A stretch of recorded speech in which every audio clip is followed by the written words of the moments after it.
nǹkan tẹ́ tún ṣe nìyẹn kò sí kúrò bẹ́ẹ̀ ọmọ onílẹ̀ fẹ́ ló lẹ́ o. Odùduwà, Odùduwà, Odùduwà, Yorùbá nation ti dé o. Ó ti dé Odùduwà, Odùduwà, Odùduwà, òmìnira fún tẹrú tọmọ. Odùduwà, Odùduwà, Odùduwà, ẹ jẹ́ ká jọ gbé lárugẹ.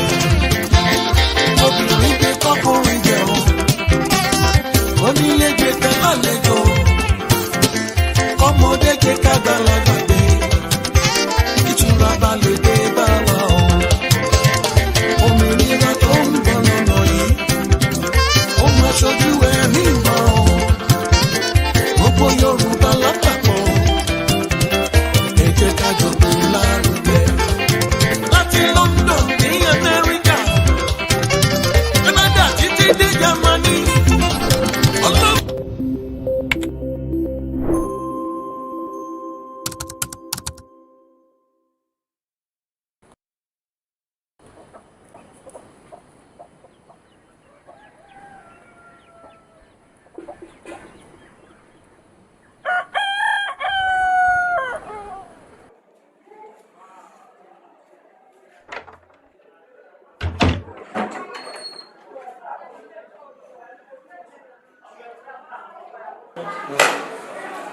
Good morning, sir. Adúpẹ́ mo gbóyìn bò. Good morning, sir. Adúpẹ́ mo gbóyìn bò. Good morning, sir. Adúpẹ́ mo gbóyìn bò. Èdè òyìnbó kì í ṣe ti bàbá mi. Wọ́n ní pé katapila èyí mẹ́ta fò sálẹ̀. Mo sọ òyìnbó títí mo gba sáré mi kéètì. Ajá ọbẹ̀ láṣẹ ìyẹn ló lè o. Good morning, sir. Adúpẹ́ mo gbóyìn bò. Good morning, sir. Adúpẹ́ mo gbóyìn bò. Good morning, sir. Adúpẹ́ mo gbóyìn bò. Good morning, sir. Adúpẹ́ mo gbóyìn bò. Oúnjẹ òyìnbó kì í ṣe ti bàbá mi. Èyìnbó mu tí bàbá mi mú kọ. Ṣé bómi gbóná ní gbogbo àjọ ń rìn? Àjọ bẹ̀ láṣẹ díẹ̀ ló lè o. Sótà good morning, sir. Adúpẹ́ mo gbóyìn bò. Good morning, sir. Adúpẹ́ mo gbóyìn bò. Good morning, sir. Adúpẹ́ mo gbóyìn bò. Good morning, sir. Adúpẹ́ mo gbóyìn bò. Ẹ̀wù òyìnbó kì í ṣe ti bàbá mi. Èyìnbó wọ súùtù, bàbá mi wọ kẹ̀mbẹ́. Ṣé báṣọ ni gbogbo wa jọ ń wọ̀? Àjọ bẹ̀ láṣẹ ìyẹn ló lè orí. Good morning, sir.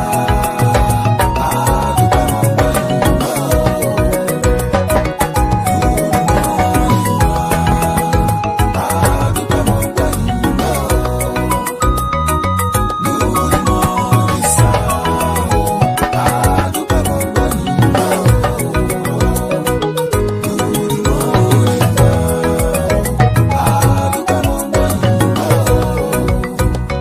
Ijó òyìnbó kì í ṣe ti bàbá mi.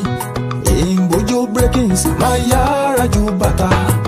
Ṣé bẹ́sẹ̀ ni gbogbo wa fi túlẹ̀?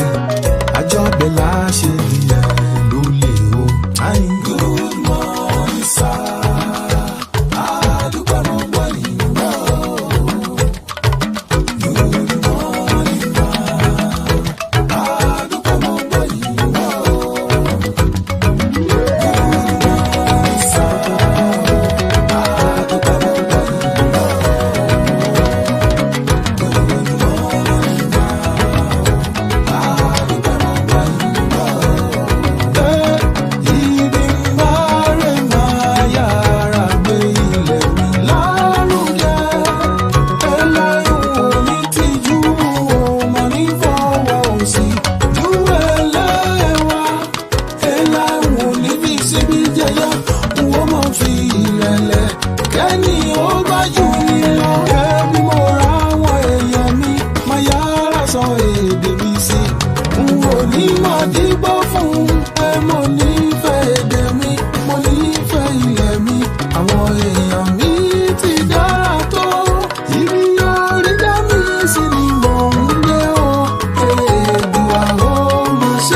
bá ti ń gbé ní pẹ̀kun òde ọ̀run.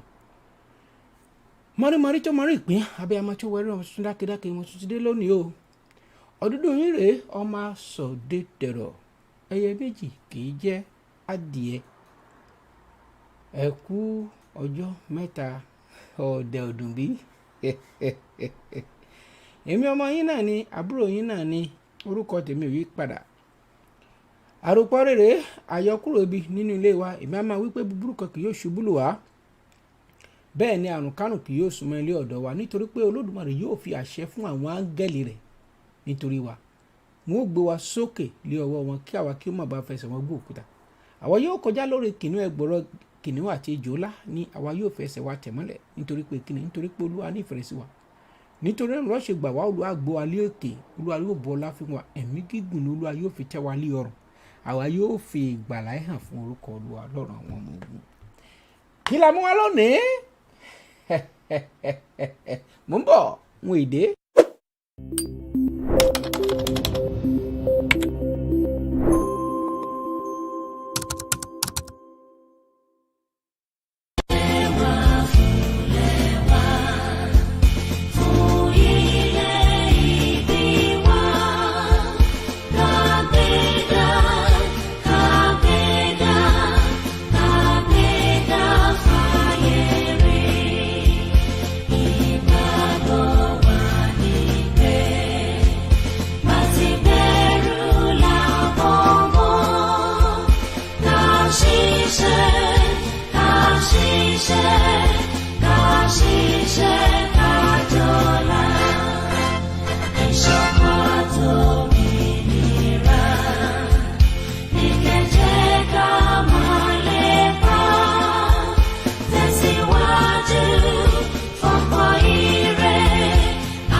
èmi ni ìmọ́lẹ̀ ògo adúláwọ̀ ẹnu ẹni báyìí la fi ń kọ méje àpè mára báyìí là ń pè tèmi dire mọ́mì ṣe bẹ́ẹ̀ ló bí sì tó ẹ wí bẹ́ẹ̀mì ṣe ń wí nítorí pé gbogbo ọ̀rọ̀ tó bá ti tẹnu wa jáde báyìí kì yóò padà láì jẹ́ pé ó ṣe èyí tí ara wọn. èmi ni ìmọ́lẹ̀ ògo adúláwọ̀ àwọn ọmọ mi ni ìmọ́lẹ̀ ògo adúláwọ̀ ẹbí mi ará mi àwọn tó fẹ́ mi fẹ́ rere àwa ni ìmọ́lẹ̀ ògo adúláwọ̀ gbogbo àwọn olólùfẹ́ bàbá àròpọ̀ rí pátá porogodo ní gbogbo àgbáńlá ayé tọmọ ìjọ tẹbí tara tilétilé táwọn ọ̀tá mi gan pàápàá ẹ má wọrí àwa ni ìmọ́lẹ̀ ògo adúláwọ̀ ìdí ni wípé ẹ kì í ṣọ̀tá ara ló gba gbogbo níta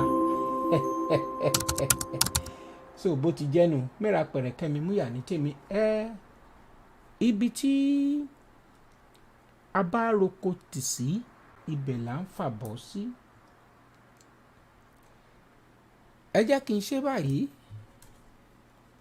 mo gbóṣùbà òṣùbà káre fún gbogbo ọmọ Yorùbá níbi mo wà yìí ìyá mi kan bí mi ò bá bí tẹ̀jẹ́ pé mi ò mọ orúkọ wọn ṣùgbọ́n nọ́mbà tí mò ń wò báyìí nọ́mbà ilẹ̀ ọba ní United Kingdom wọ́n tún ń béèrè àsùnwọ̀n tí a fẹ́ fi ṣe grassroots awareness. mo gbóṣùbà o ṣùgbọ́n káre fún gbogbo ẹ̀yin ọmọ Yorùbá káàkiri gbogbo àgbáńlá ayé pátákórógódó ẹ ò ní sọmọnù bí ayé bá ń jẹ ayé ẹ ní ṣubú dànù bí ọjọ́ bá ń jọ bí ọjọ́ tóòrùn ò sì ní sọ pé òun rìtáyà ayé yín ò ní polúmúkú ṣuru àṣẹ mọ́pá o gbogbo ẹ̀yin tẹ́ ẹ ti náwó ayé ò ní jùrùkẹ̀rẹ̀ ọ̀fọ̀ wọn ní jùrùkẹ̀rẹ̀ ìbànújẹ́ sí yín tọmọtọmọ ọjọ́ náà dé tán 30 ọjọ́ lé kan 31st of August nínú oṣù keje gangan tá a wà nù rẹ̀ yìí nínú ọdún yìí náà ní 2022 òun là á ṣiṣọ́ lójú eégún nta tí ń pò papọ̀ tí Dr. Aliu ó máa sọ̀rọ̀ bí ìgbà tá a bá sọ pé wọ́n gbé ẹ́ńjìnì sínú ọmọkùnrin òun ni kàṣà Yorùbá àpé pẹ́rẹ́pẹ́rẹ́ Ọlọ́run kábíyèsí rẹ̀ Olódùmarè ẹ gbà á bí mo ṣe rí lónìí mo fẹ́ máa mú lẹ́yọ kọ̀ọ̀kan ni.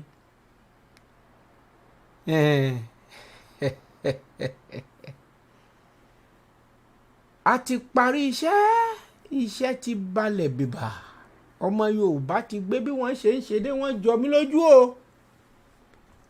mí lójú o ó lágbàá pọ̀ ọmọ Yorùbá ìran kan tí mo mọ̀ pé níbi gbogbo tí mo dé lágbàáyé ìran Yorùbá yàtọ̀ gédéǹgbé àwọn nǹkan àkọ́kọ́ tí mo lè rí tọ́ka sí tí Yorùbá fi yàtọ̀ nìyí o bí Yorùbá bó o bá kanlẹ̀kùn lé wọn láyé ìgbà náà lọ́hùn-ún mi ò mọ̀ bóyá ó ti ṣẹlẹ̀ sẹ́ńtẹ́ darapọ̀ mọ́ mi bó bá jẹ́ aago kan òru àbí láàjì lóru tó o bá gbọ́ kókókó ta ni o bẹ́ẹ̀ nìyẹn bá dáhùn níta pé ẹjọ́ ẹ má bínú o ọkọ̀ wa ló bàjẹ́ lórí pópó tá a wá ní ká kanlẹ̀kùn ẹjọ́ ẹ ṣàánú wa ẹ bomi fún wa ká mú Yorùbá ó sì ṣílẹ̀kùn fún ẹni bẹ́ẹ̀ tí ò mọ̀ rí láyé rẹ̀ yóò tún wá mẹ́ni náà wọnú yàrá rẹ̀ yóò tún tẹ́bùsùn ara rẹ̀ fún yóò wá sùn mọ́júmọ́ yóò tún bomi fún yóò tún wẹ̀ lọ́jọ́ kejì kó tó di wípé yóò mọ bárìn àjò tiẹ̀ lọ Yorùbá kábíyèsí rẹ̀ Olódùmarè àwọn ìwà tó jẹ́ wípé Olódùmarè dámọ́ ni téèyàn fi gbègbè ayé tàlàfíà jọba nílẹ̀ Yorùbá òun lè rí lónìí o tílẹ̀ Yorùbá ti wá di nǹkan míì ṣùgbọ́n ǹjẹ́ a lè rí gbà padà bí? Kádàrá rẹ ọwọ́ ara rẹ ló wà our destiny it's in our hands. Bá a bá pé destiny kádàrá èèyàn ṣé ó ṣe é padà ṣé wọ́n lè yí kádàrá po àbí wọ́n máa ń dojú kádàrá bolẹ̀.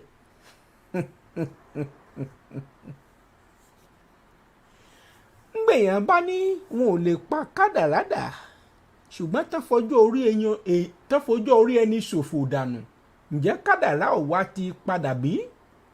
tó yẹ kéèyàn ti máa ṣoríire ní nǹkan bíi ọmọ 20 ọdún lé 3 àbí kéèyàn ti jáde yunifásitì nílẹ̀ Nàìjíríà tòní wọ́n ṣèpàdé o àwọn ẹgbẹ́ ASUU tó nílùú gíga ó tún forí sánpọ́n náà ni ọmọ tó yẹ ó ṣe tán lódindi bí ọdún 4-5 ó ti dọdún 12 mọ́ wọn lọ́wọ́ ǹjẹ́ destiny ò máa dojúbolẹ̀ díẹ̀díẹ̀ báyìí àìmọye ọmọ tí destiny ẹ ti sọnù ó ti sọnù sínú yahoo tó ti sọnù sínú oríṣiríṣi nǹkan tí wọ́n ń ṣe káàkiri rí n tó ṣẹlẹ̀ nílẹ̀ Dubai ǹjẹ́ destiny ò ti padà báyìí destiny ò ti change àwọn àdúrà rádaràda tí ò yẹ ká máa gbà action la nílò pé destiny ò lè padà ẹ túnú ayé àtijọ́ nu mẹ́ra pẹ̀rẹ̀kẹ́ mi múyà ní tèmi mò ń bọ̀ mo fẹ́ fi nǹkan kan hàn yín ní dààmú lágbára lọ́wọ́ Ọlọ́run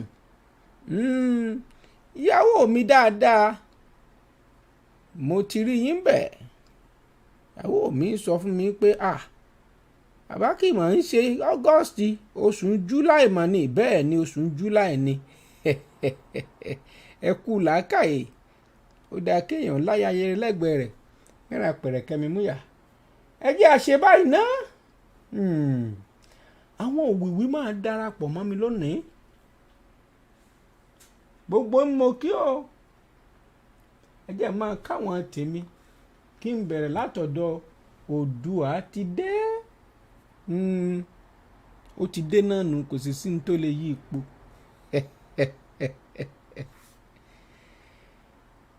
ìyàwó bàbá àròpọ̀ rẹ̀ mo kí ọ Adékẹ́mi ẹ̀gbọ́n mi Adétóyè ńkọ́ ń bẹ̀ bá ń kí wọn dáadáa aya rere lọ́ọ̀dẹ ọkọ àti gbà yìí ná Oǹdó ti fẹ́ ọ ò lè padà mọ́ Terry ọmọ aládé ní ya wèrè láàjì lọ́sàn gangan ńkọ́ Lukumanu ọláòṣèbí kan ní ṣọ̀fọ̀ Peter George káàbọ̀ Prince Adémọ́lá Heritage mi máa ń fẹ́ràn heritage ń tèmi o heritage mi ò lè filẹ̀ láéláé fẹ́nìkẹ́ni kí wọ́n tọwọ́ bọ̀ ọ́ Abíọ́dún YRB mo kí yín dáadáa Àjàyí Olúgbénga Àjàyí Ògídìolú oníkànga àjípọn oh my god ẹ má yà lọ bẹ̀ Ọlátúnjí Awófẹ̀sọ mo kí yín dáadáa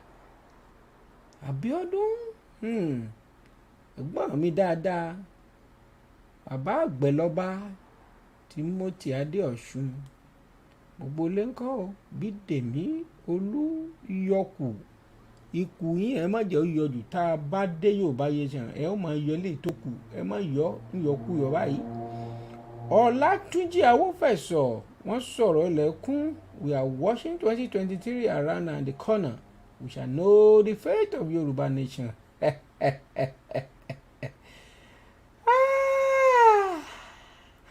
Ọlámilékan Ọpẹ́yẹmí ọpẹ́ rẹ ò ní dìbànújẹ́ Olúwatóyìn Yàyà ó kọ dáadáa ó kọ tẹ́ ẹ ti mọ̀ pé Yorùbá lélẹ̀ ìsàwọn tí ó máa jó kọ kó kọ Ọláìyá Fẹ̀yìntọ́lá abẹ́ẹ̀gbó kọ Prince Adémọ́lá Heritage abẹ́ẹ̀gbó kọ àwọn orúkọ tó ṣe é fi yangàn láwùjọ Títí Àró abẹ́ẹ̀gbọ́ abẹ́ ẹ káàbọ̀ sórí ètò mẹ́ra pẹ̀rẹ̀kẹ́ mi múyà ó ẹ jẹ́ ń wò ó bóyá àwọn èèyàn mi ti ń dé lẹ́yẹ òsọkà bí wọ́n bá ti ń dé wọ́n máa ṣàfihàn wọn fún wa lẹ́yọ kọ̀ọ̀kan Ọlámilékan Ọpẹ́yẹmí wọ́n ní láti ìlú Ghana náà ti ń wò wá o ẹ gbọ́ ńbo lo wà lágbàáyé àbíwọ náà wà níbi tí wọ́n ti ń wọ síkẹ́ẹ̀tì ni ta ló ń bẹ ń Cambodia ẹ jẹ́ ká mọ ibi tẹ́yìn náà wà tẹ́ ti ń wò wá. Ó máa lákàkì lónìí ó máa kí ó máa létí ó máa lápá ó máa yọkù ó máa yọ̀dí pẹ̀lú. Ẹ jẹ́ àṣẹ báyìí mo fẹ́ fi fọ́nrán kan hàn wá ni kí tó di wípé mo gbé àwọn àlejò wá.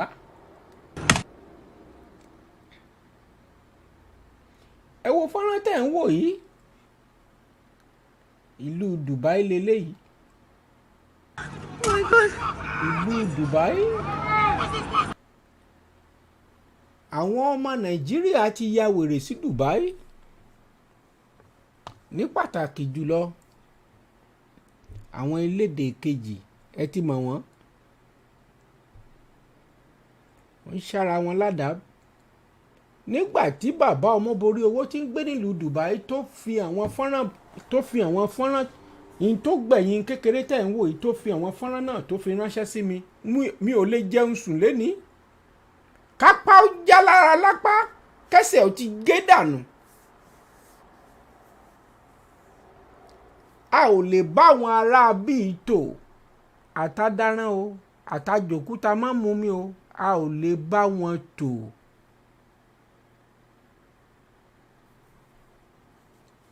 Nǹkan ń bẹ kóníkálùkù dọ́mú yẹ ẹ̀ gbé òun ló ti ṣe pàtàkì irú fídíò yẹn ò gbọ́dọ̀ play ẹ̀ púpọ̀ jù. A ò lè bá wọn tò ẹ wòran. Reporting live in Okene, we just got attacked by bandits at gunpoint. I dey hear news, I dey see news. Today I saw it live. This is why people don't go by road. This is exactly why people don't go by road. They took our driver. See who is driving. Is another passenger driving. They took the driver, the guy in the front row. The seat I'm sitting on right now is not my seat. The three people here have been taken. This is what is remaining of the whole. Yes, they took the fair lady here and the old man and the other guy. This is 2 ladies. That she was even, she gave me her food to drop her just here. Is it not the lady That lady here is there she was taking to. This is what is remaining of us in the bus. We are stuck here in Okene. Nigeria is finished. Nigeria is finished. Just not up to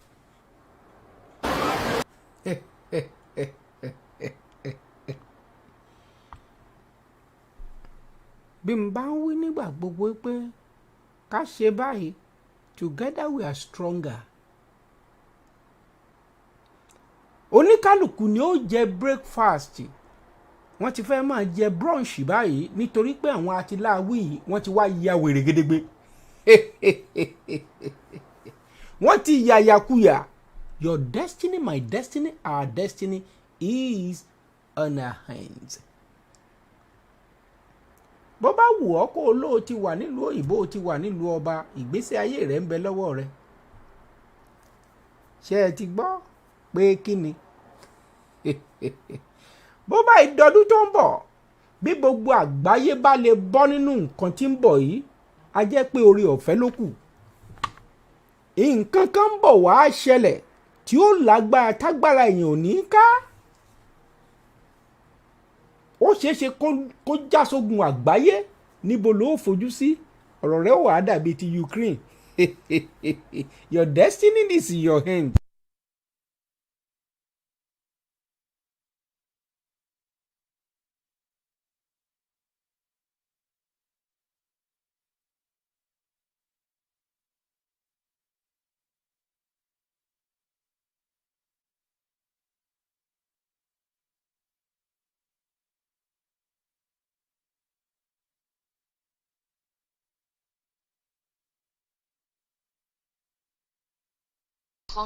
Bẹ́ẹ̀ ni mà nọ́mbà yìí gangan ni. Orúkọ wo ló wà lórí ẹ̀? Ẹ jẹ́ kí n send ẹ̀ sí yín mà. Ok. Ẹ ṣeun. Ìyá wa kan ló pè mí ẹ má ṣèbínú. Wọ́n ń béèrè pé dandan làwọn gbọ́dọ̀ dá sí ọ̀rọ̀ tá a gbé kalẹ̀ yìí o. Wọ́n wá ní Yorùbá Kingdom náà wọ́n ń béèrè o. Bàbá àròpọ̀ ire àwọn fẹ́ dá sí ọ̀rọ̀ tí ń bẹ ńlẹ̀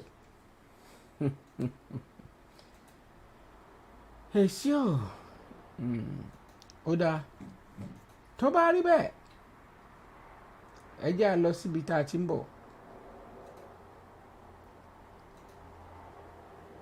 Gbogbo ẹnìkan tó ti darapọ̀ mọ́ mi lówùrọ̀ yìí tàbí lálẹ́ yìí tàbí lóru ọ̀gànjọ́ yìí ohun kan ni mo fẹ́ kẹ́ ẹ máa ṣe fún mi ní ìsinyìí ẹ kàn bá mi fún mi ní láìkì kọ̀ọ̀kan lọ́ọ̀fù kọ̀ọ̀kan kẹ́sì subscribe bó jẹ́ pé ìgbà àkọ́kọ́ lélẹ̀ kẹ́dẹ̀ bá mi pín dáadáa. Ṣé a lè báwọn olórí burúkú yìí tó papọ̀?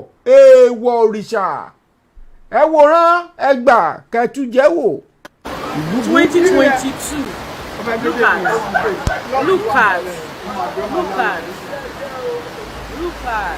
Look at this is First Gate area.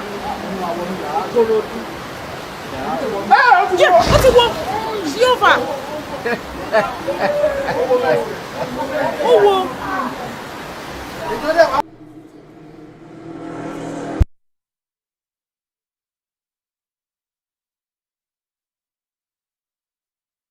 21st century lẹ́ ń wò yìí o.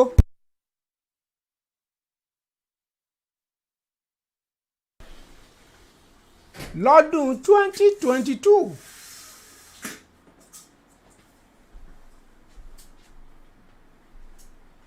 nígbà tójò kékeré bá ti rọ̀ olóku òmùkú mọ́ lẹ́yìn tó ṣẹlẹ̀ yẹn kọ́lẹ́rà yóò wá gba gbogbo ìlú kankankan.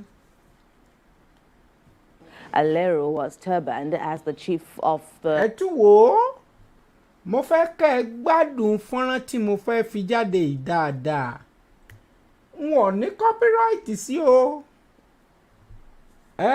TVC ló ní copyright ẹ̀ nítorí náà mo fẹ́ kẹ́ ẹ farabalẹ̀ gbọ́ dáadáa kí n tó wá sọ ohun tí mo bá wá fún gbogbo ọmọ Yorùbá káàkiri àgbáláyé mo ti ní mo máa mú un létòlétò lónìí ni nítorí pé ìlú tí mo ti wá lónìí tún yàtọ̀ sí Cambodia.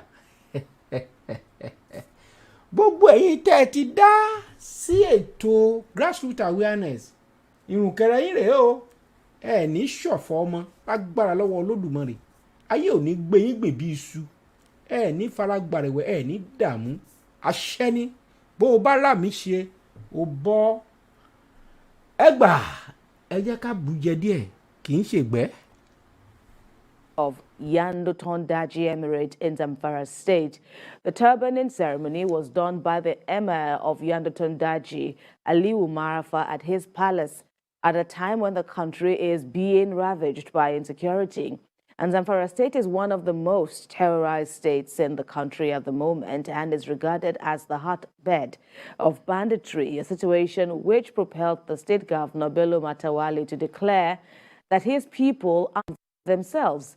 The Emir, who says the reason he turbaned the bandit, that's Ado Aleru, was to protect his people and find lasting peace in his troubled emirate, has also now been suspended by the state government. And joining us now to discuss this development, what it means in the fight against insecurity, we have a lawyer and a social development advocate, Jide Ologun.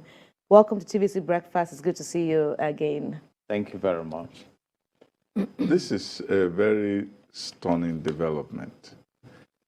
What interests me more about this is that there was a meeting ahead of this. There was an arrangement. There was a council meeting in the Emirate. Everybody knew about it. The police knew about it. The government knew about it. And it still happened. He came there in the parody of Jesus riding on A donkey. a donkey into the city. And he did that. This one was moving with more flourish because he came with other bandits, other notorious bandits. All of them came, and it happened. Are we dreaming? I'm stunned that you are stunned, sir. Let me start from there. You know, we're in a situation where another governor has told the world that they are in communication with the terrorists or bandits, however we choose to classify them. And then we are just having one of the glaring shows of the bravery that these terrorists have really taken on in Nigeria, and the picture of the attitude of the government perhaps in dealing with the terrible insecurity we have in the country. But let me go to content analysis. I recall that around 2018 or so, a committee was set up on the state of insecurity in Zamfara State, headed by a retired, a former Inspector General of Police, Abubakar Muhammad. And one of the prescriptions was the findings that some of the traditional rulers collude with these bandits and that they should be dethroned. And many of those recommendations have not been implemented. I think only about 2 of them were dethroned or so. In fact, recently, you will recall that the governor gave about 260 exotic vehicles to traditional leaders, attaching it to support their efforts in fighting insecurity. So when you put all this together, you just want to find out that do these leaders see the situation as insecurity, or is an agenda being pushed? And if you dig further into the narrative of what just happened, it will really amaze you, as if while denying involvement, we are pushing an agenda that may not be healthy at the end of the day. Because when you talk, even the governor now coming out to say the emir is suspended. What is suspension? Hello? What is suspension is different from dethroning. You see, so in mo few ti days' tẹ mute time, ni mi what mọ̀. we will be reading about. Mo ní kẹ́ You wọ see, program and bàbá is it Aropo. because, like you said, some people who were worried Ẹ ti came wà out ní to express orí themselves that ètò. how could this have Ẹ happened? ti ń But sọ̀rọ̀. Ẹ I'm no mute longer ara yín stunned bẹ́ẹ̀ yẹn, by these dramas, in the sense that when you go back to mute. the Ẹ ṣé. Dakchi girls kidnapping, it took a similar narrative.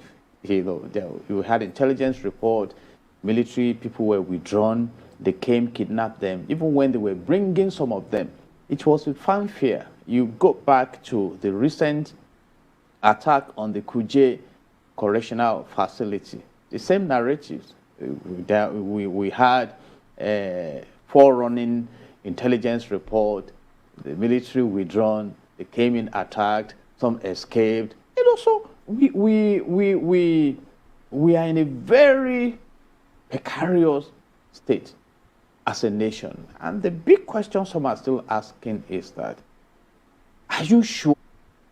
And the big question some are still asking is that, are you sure that those we are even sympathizing with are not behind insecurity in the land? After all, the Attorney General of the Federation came out to tell the world that they have been able to identify about 400 sponsors of terrorism. I don't want to make reference to Boko Haram. They have grown to become Islamic states of West Africa.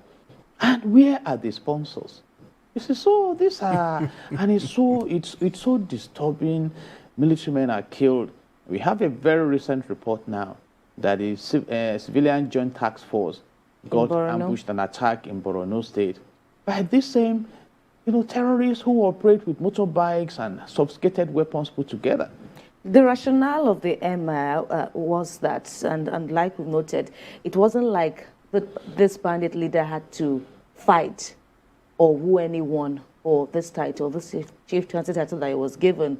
They saw it in the Emirate as a possible way to bring about long-lasting peace in their communities. So it was their idea. Someone suggested it, the rest bought the idea, and then they reached out to him, and he in turn accepted with much aplomb, so to speak. What do you make of that? And even when he was being turbaned, even though they had said it had been suspended, they then went behind other people's backs and then carried out the turban ceremony. He in turn now says he will do his best to ensure that residents know peace. What do you what do you do, or what do you think about this quest for peace and this unconventional means to get it?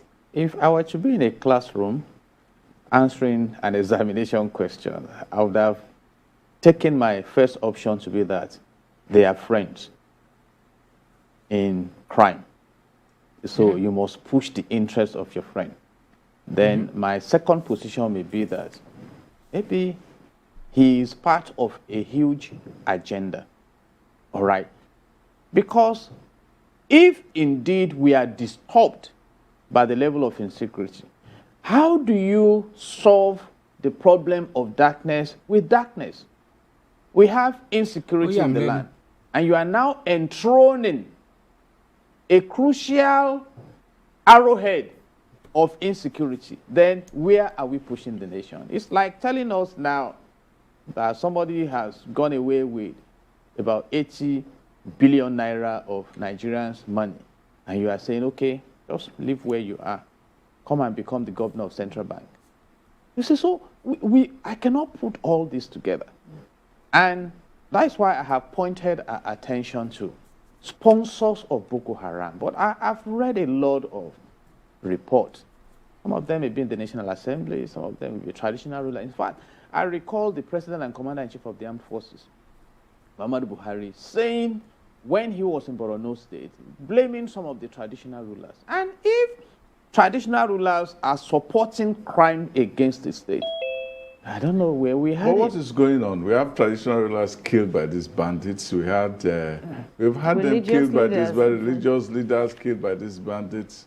What they are doing, is it not bonding with your oppressor? I mean, it's just... mi ò ní lè parí fọ́nrán yìí fún wa. The Stockholm syndrome. Ẹ má bínú. You bond with... Ẹ jẹ́ kí n kàn fẹnu. Ṣé ọmọkùnrin tẹ́ ń wò yìí kì í ṣe breaking news? Àwọn agbésùmọ̀mí tó wà ní ilẹ̀ ìlú Buhari fún ara ẹ̀, sí wọ́n ní Sanfara ní o, ìwọ ní Kaduna, ìwọ ní gbogbo òkè ọya yẹn. Mo kàn fẹ́ jẹ́ ká mọ̀ pé kò sí nǹkan tí adaran tàbí haúsá kò sí nǹkan tó fi ṣe èmi, wọn ò ṣẹ̀ mí, mi ì dẹ̀ ní nǹkan kan bá wọn, mi ò bá wọn jà èmi, and that's my opinion. Olúṣẹ́gun Àrẹ̀mú Ọbásanjọ́ lọ́dún náà lọ́hùn, excuse me, ó sọ wípé agenda kan bẹ nílẹ̀ láti fulanize orílẹ̀-èdè Nàìjíríà. Ẹ má dé ọ̀rọ̀ mi o, ní tí mo fẹ́ mú jáde ni mo ṣe fẹ́ mú jáde.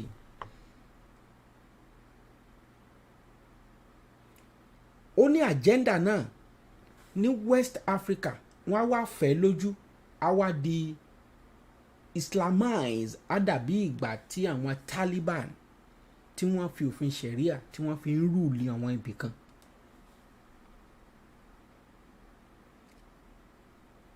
Wọ́n máa ń pe kí lórúkọ bàbá yìí o, pastor náà lòun, but security expert ni. Nígbà tí àwọn Boko Haram tán upgrade tán di ISWAP, ó sọ, ó ní ajégunjẹran làwọn eré yìí o, pé ìkòríkò ni wọ́n. Mo lo fídíò yẹn ní ọdún tó kọjá. Tẹ́ bá wo nǹkan tó ń ṣẹlẹ̀ lórílẹ̀‐èdè Nàìjíríà lọ́wọ́lọ́wọ́ tí ò dẹ̀ sẹ́nìkan tá a mú, ṣùgbọ́n tó jẹ́ wípé wọ́n tún wé turban fún wọn. Mo fẹ́ kẹ́ mọ̀ pé ó ní àwọn ará òkè ọ̀hún tí wọ́n ń lù fún ará òkè ibi tó dẹ̀ jẹ́ pé àwọn ìjọba wọn mọ̀ ń pa ẹ̀. Ẹ má gbàgbé wípé hello ìyá wa, mo wà lórí live program, a máa announce ẹ̀, kò tí ì débẹ̀ ni mọ̀. a máa announce ẹ̀ mọ̀. Mo dẹ̀ ti test yín, mo ní mo ti rí, màá announce ẹ̀ tó bá tó time. Yes ma. Àwọn mọ́mì wa kan wọ́n fi $50 ránṣẹ́ lẹ́ẹ̀kan tó ń pè mí lórí fóònù. Mo yín sọ fún wọn pé a máa announce owó wọn. Àwọn tó ń fún wa lówó pọ̀, so ok, ó dàbí pé wọ́n láti pa fóònù. Kan tí màá ṣe nìyẹn.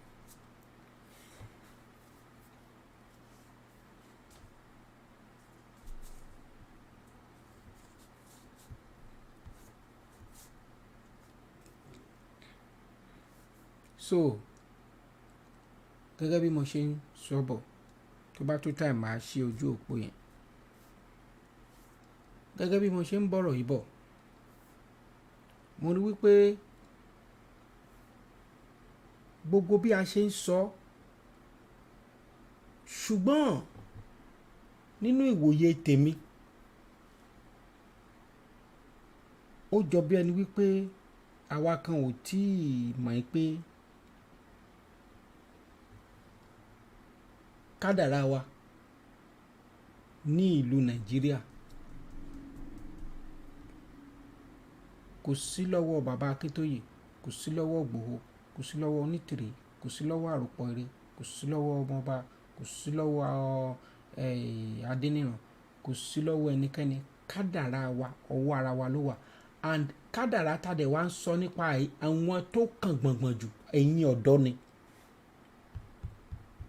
Bẹ́ẹ̀ ni, ẹ mọ ìdí tí mo fi sọ bẹ́ẹ̀.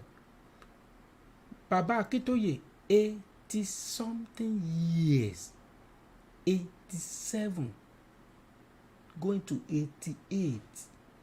Ṣé ọwọ́ bàbá yẹn lè fẹ́ fi destiny yín sí? Àbọ̀wọ́ Àròpọ̀ Ire tí ò mọwọ́ ọ̀tún yàtọ̀ sọ́wọ́ òsì.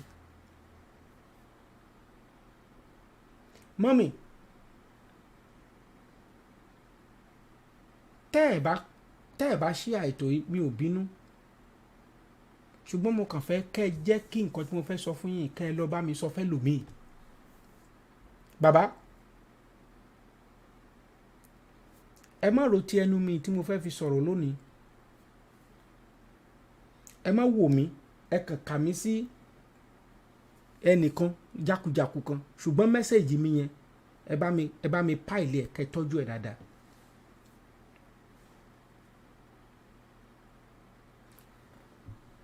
Ọmọ tẹ́ ẹ bí yẹn, ẹ máa jèrè ọmọ yẹn, ẹ ní fojú sunkún ọmọ náà. mo ń sọ̀rọ̀ kan ní ìsìn bàbá mi kan sọ pé àwùsù bìlà mo gbàgbọ́ gan ìránṣẹ́ ọlọ́run tó dá ń tọ́ ni mí ìránṣẹ́ ọlọ́run tèmi kì í dẹ̀ ń manipulate mi ò gbàgbọ́ nínú religious kéèyàn wà religious mi ò gbàgbọ́ nínú religion kan lélẹ́yìí I'm a spiritual person so life mi yàtọ̀ mi ò ń ṣòkú mi ò ń lọ party mi ò ń jobi mi ò ń mu sìgá mi ò ń mutí mi ń ṣe birthday that's my philosophy but mo ní discipline tó ní agbára and that is why tí mo wà very very careful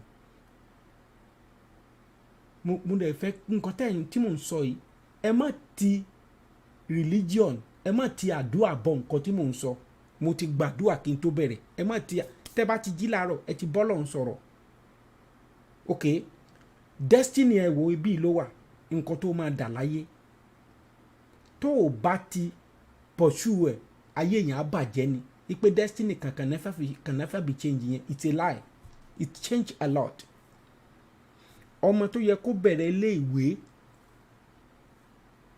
ní at the age of 5 years tí ò tí ì rí ná tó jẹ́ pé candle ló ń lò ọmọ tó yẹ kó bẹ̀rẹ̀ ilé ìwé tí àwọn irú Amẹ́ríkà tó jẹ́ wípé iná ò kì í lọ ń bẹ̀ tó jẹ́ pé kọ̀ǹpútà òun ni wọ́n ń lò tó jẹ́ pé ọmọ kan sì wà ní ìgbèríko kan nílẹ̀ Yorùbá tó ń lo sílẹ̀tì tó jẹ́ pé ṣòkòtò ẹ̀já nídìí iṣẹ́ mọ̀ wípé destiny ọmọ yẹn ti ń change ṣé mọ̀ bẹ́ẹ̀ ta ló kó bá àwọn aṣíwájú ẹ̀ nítorí pé wọn ò jà fún ọjọ́ ọ̀la ìlú tá à ń sá lọ sí wọ́n jà fún ọjọ́ ọ̀la wọn ni.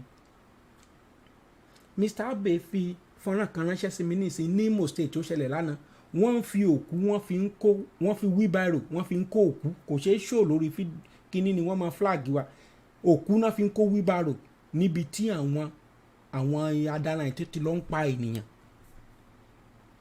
So youth, your destiny is in your hands. The destiny of Yoruba struggle is in the hands of youth and is in the hands of we parents to give them atmosphere that they can operate. If anybody is still looking for relevancy, you are still looking for that, you are joking. Because this is 21st centuries. If you don't give this guy a chance, you will get everything lost and everything will be stagnant. Ẹ má fi àdúrà bọ nǹkan tí mo sọ because from the right intelligence wọ́n pè mí wọ́n dẹ̀ sọ mi wípé kóníkàlùkù lọ múra anything can happen in 2023 tó máa affect gbogbo àgbáńlá ayé. Now listen and listen good. If anything should happen èmi àti ẹ̀ta sọ pé a wà ní Europe a wà ní America a wà ní kìnìkan iná kì í jẹ́ ni kó jọmọ ẹni tara ni là kọ́kọ́ gbọ̀n ni wọ́n máa ń fọ̀rọ̀ wọn ṣe. Do you know how many thousands of Americans that look for another dual citizen tó ń gbẹ̀ nínú America àwọn America yẹn lẹ̀ kọ̀lọ̀pọ̀ dẹ̀ sì fẹ́ sáwá àwọn ọmọ America fúnra wọn Google ẹ̀ bóyá mo make it up kó check ẹ̀. Your destiny is in your hands, mostly. And that is why I bring these guys on board this morning.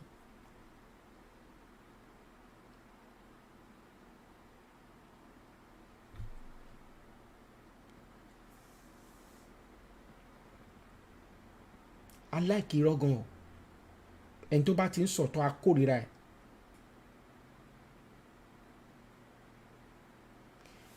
Ẹnìkan gbé bọ̀m̀bọ̀ ó fẹ́ wá pa ẹ́ ó wá kúnlẹ̀ òun fa tẹ̀sí bí ó kúnlẹ̀ òun gbàdúrà ó kúnlẹ̀ òun miṣẹ́ rẹ́. Don't be a fool.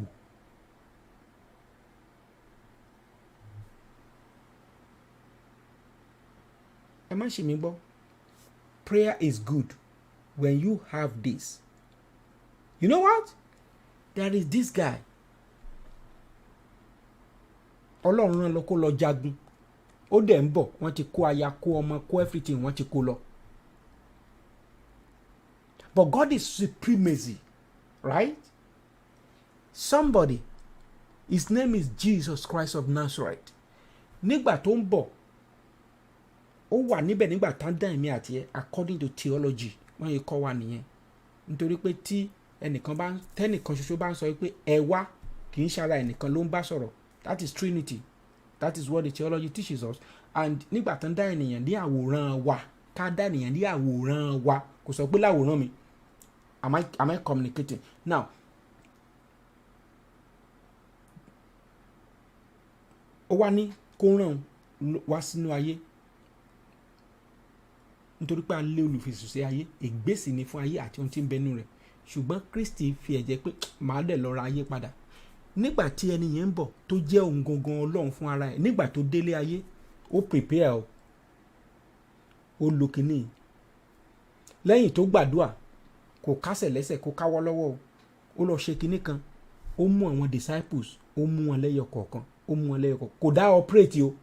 If anybody is telling you wípé destiny yóò bá ọwọ́ òun ló wà, that person is deceiving you, because there's no anywhere in the world. Even Martin Luther King tó jẹ́ pé a ti mọ̀ ṣé ti Jésù la àmọ́ àárí àkànkàwé ni, Martin Luther King never operates alone. So what am I saying in essence is this: don't be deceived. When you pray, Jesus Christ prayed after pray, and that is why he says pray and watch. Kò sọ pé kó gbàdúrà kó ya dìdìrín. Use this, ọmọ Yorùbá ẹ sọ pé ẹni intellectual pé ẹgbọ́n. In tó ń bọ̀ ẹ jẹ́ ká ṣe báyìí o. Before, if you go to the war alone, you get crushed. And that is why tí mo fi ń sọ wípé kò sẹ́ni kankan láyé tó lè bú mi tí màá dá lóhùn. Kò sẹ́ni tó lè bá mi jà nítorí pé ọ̀rọ̀ Yorùbá nation mi ò wá nǹkan kan díẹ̀. Nǹkan tí mò ń wá díẹ̀ ni wípé mò ń wá orúkọ fún ọjọ́ ọ̀la àwọn ọmọ. Gbogbo ọmọ pátá tó wà nílẹ̀ Yorùbá tí mo jù ọmọ mi ni wọ́n jẹ́. N tí mò ń wá nìyẹn. Mo dẹ̀ lè fi ẹ̀mí mi wá.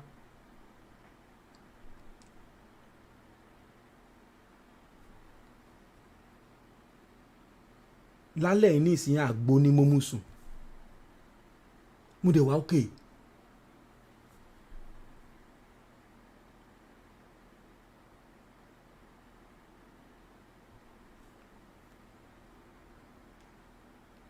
Tí a ò bá ṣe báyìí,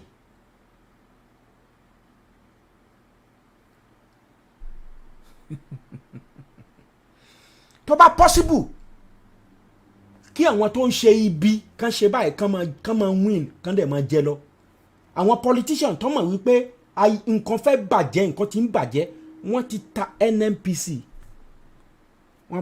wọ́n ti privatize ẹ̀. Àtíkù ò tí débẹ̀ o, Tinubu ò tí débẹ̀. Sọmi yẹn gbogbo epo tá à ń lọ ojú olókùnrin mi àti ẹ̀ náà ń lọ sí. O mọ bá a ṣe ń ṣiṣẹ́ bí akúra nílùú òyìnbó. Gbogbo nǹkan èló ló ń repo ní last year mọ́ mi, èló ló rà báyìí ní couple of months ago nílùú tiyín. Èló náà ń ta bottle water nílùú tiyín sìn ×2 ní lọ́dọ̀ tèmi. Nígbà tí ọmọ ọba jáde,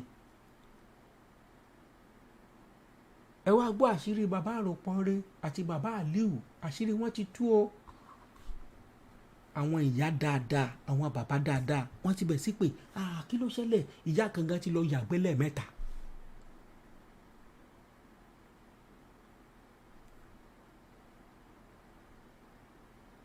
Àwọn èèyàn kọ́ bẹ̀ sí ń pè mí, ṣé ẹ ń jà ní, ṣé ẹ ń ṣe kíní kan ni. Mo ní kí ló ń ṣẹlẹ̀, kí ló ṣe ọmọ ọba, mo pe nọ́mbà ẹ̀ kò gbé, mo ní kò sí nǹkan tó ṣẹlẹ̀.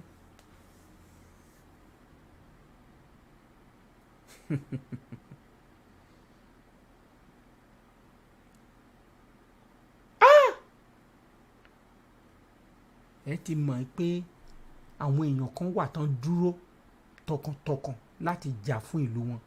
Ìbáàjẹ́ kọ́bọ̀, ìbáàjẹ́ sílè kan, wọn ò wọ́rì. Ìbáàjẹ́ kàdúà náà ń gbà, wọn ò wọ́rì. Ṣùgbọ́n action máa ń tẹ̀lé. And àìmọye nínú wọn tó ti bẹ̀rẹ̀ sí ní pín ètò ìbí mo ṣe ń sọ yìí. kọ́mọ̀ ìtì rí ni wọ́n á bẹ̀ sí ń ṣí àì pé kẹlòmíì lè gbọ́. Monetization kò sí lórí YouTube mọ́, wọ́n ti yọ. Ìyẹn ò dẹ̀ ní kí n dúró kí n má ṣe tó yẹ kí n ṣe. Now kí ló bá our destiny is on our hands, kí ló bá wa òun ni mò ń sọ yìí. Now it is the time. Àwọn wo ló dẹ̀ lè ṣe? Ẹ gbọ́ nǹkan tí fídíò tí mo play fún alẹ́ kan yẹn, ẹ gbọ́ voice yẹn. Ìlú tó ti ń fi bandits tán fi ń wé láwàní fún tọ́básanjọ́ ti sọ tí gbogbo ẹ̀ jọra wọn, tí nǹkan tó dẹ̀ ń ṣẹlẹ̀ tá a ti mọ nǹkan tó fẹ́ ṣẹlẹ̀. Ǹjẹ́ ó yẹ kí ẹ̀yin ọ̀dọ́ kẹ́ dákẹ́, kẹ́ máa bùgá kiri, kẹ́ máa sàásù, kẹ́ máa sẹ̀? Ṣé àsìkò tó ń sẹ̀ lélẹ́yìí? Kí ló ń sẹ̀? Okay.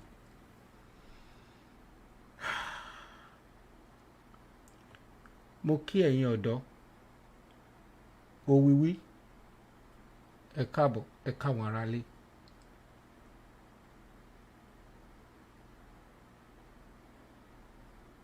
Ṣé wà ń bẹ̀? Ẹ kí àwọn aráalé o. Ẹ káàsán, ẹ káàárọ̀, ẹ káalẹ́ ní gbogbo ibi tí ẹ bá ti ń gbọ́ wa.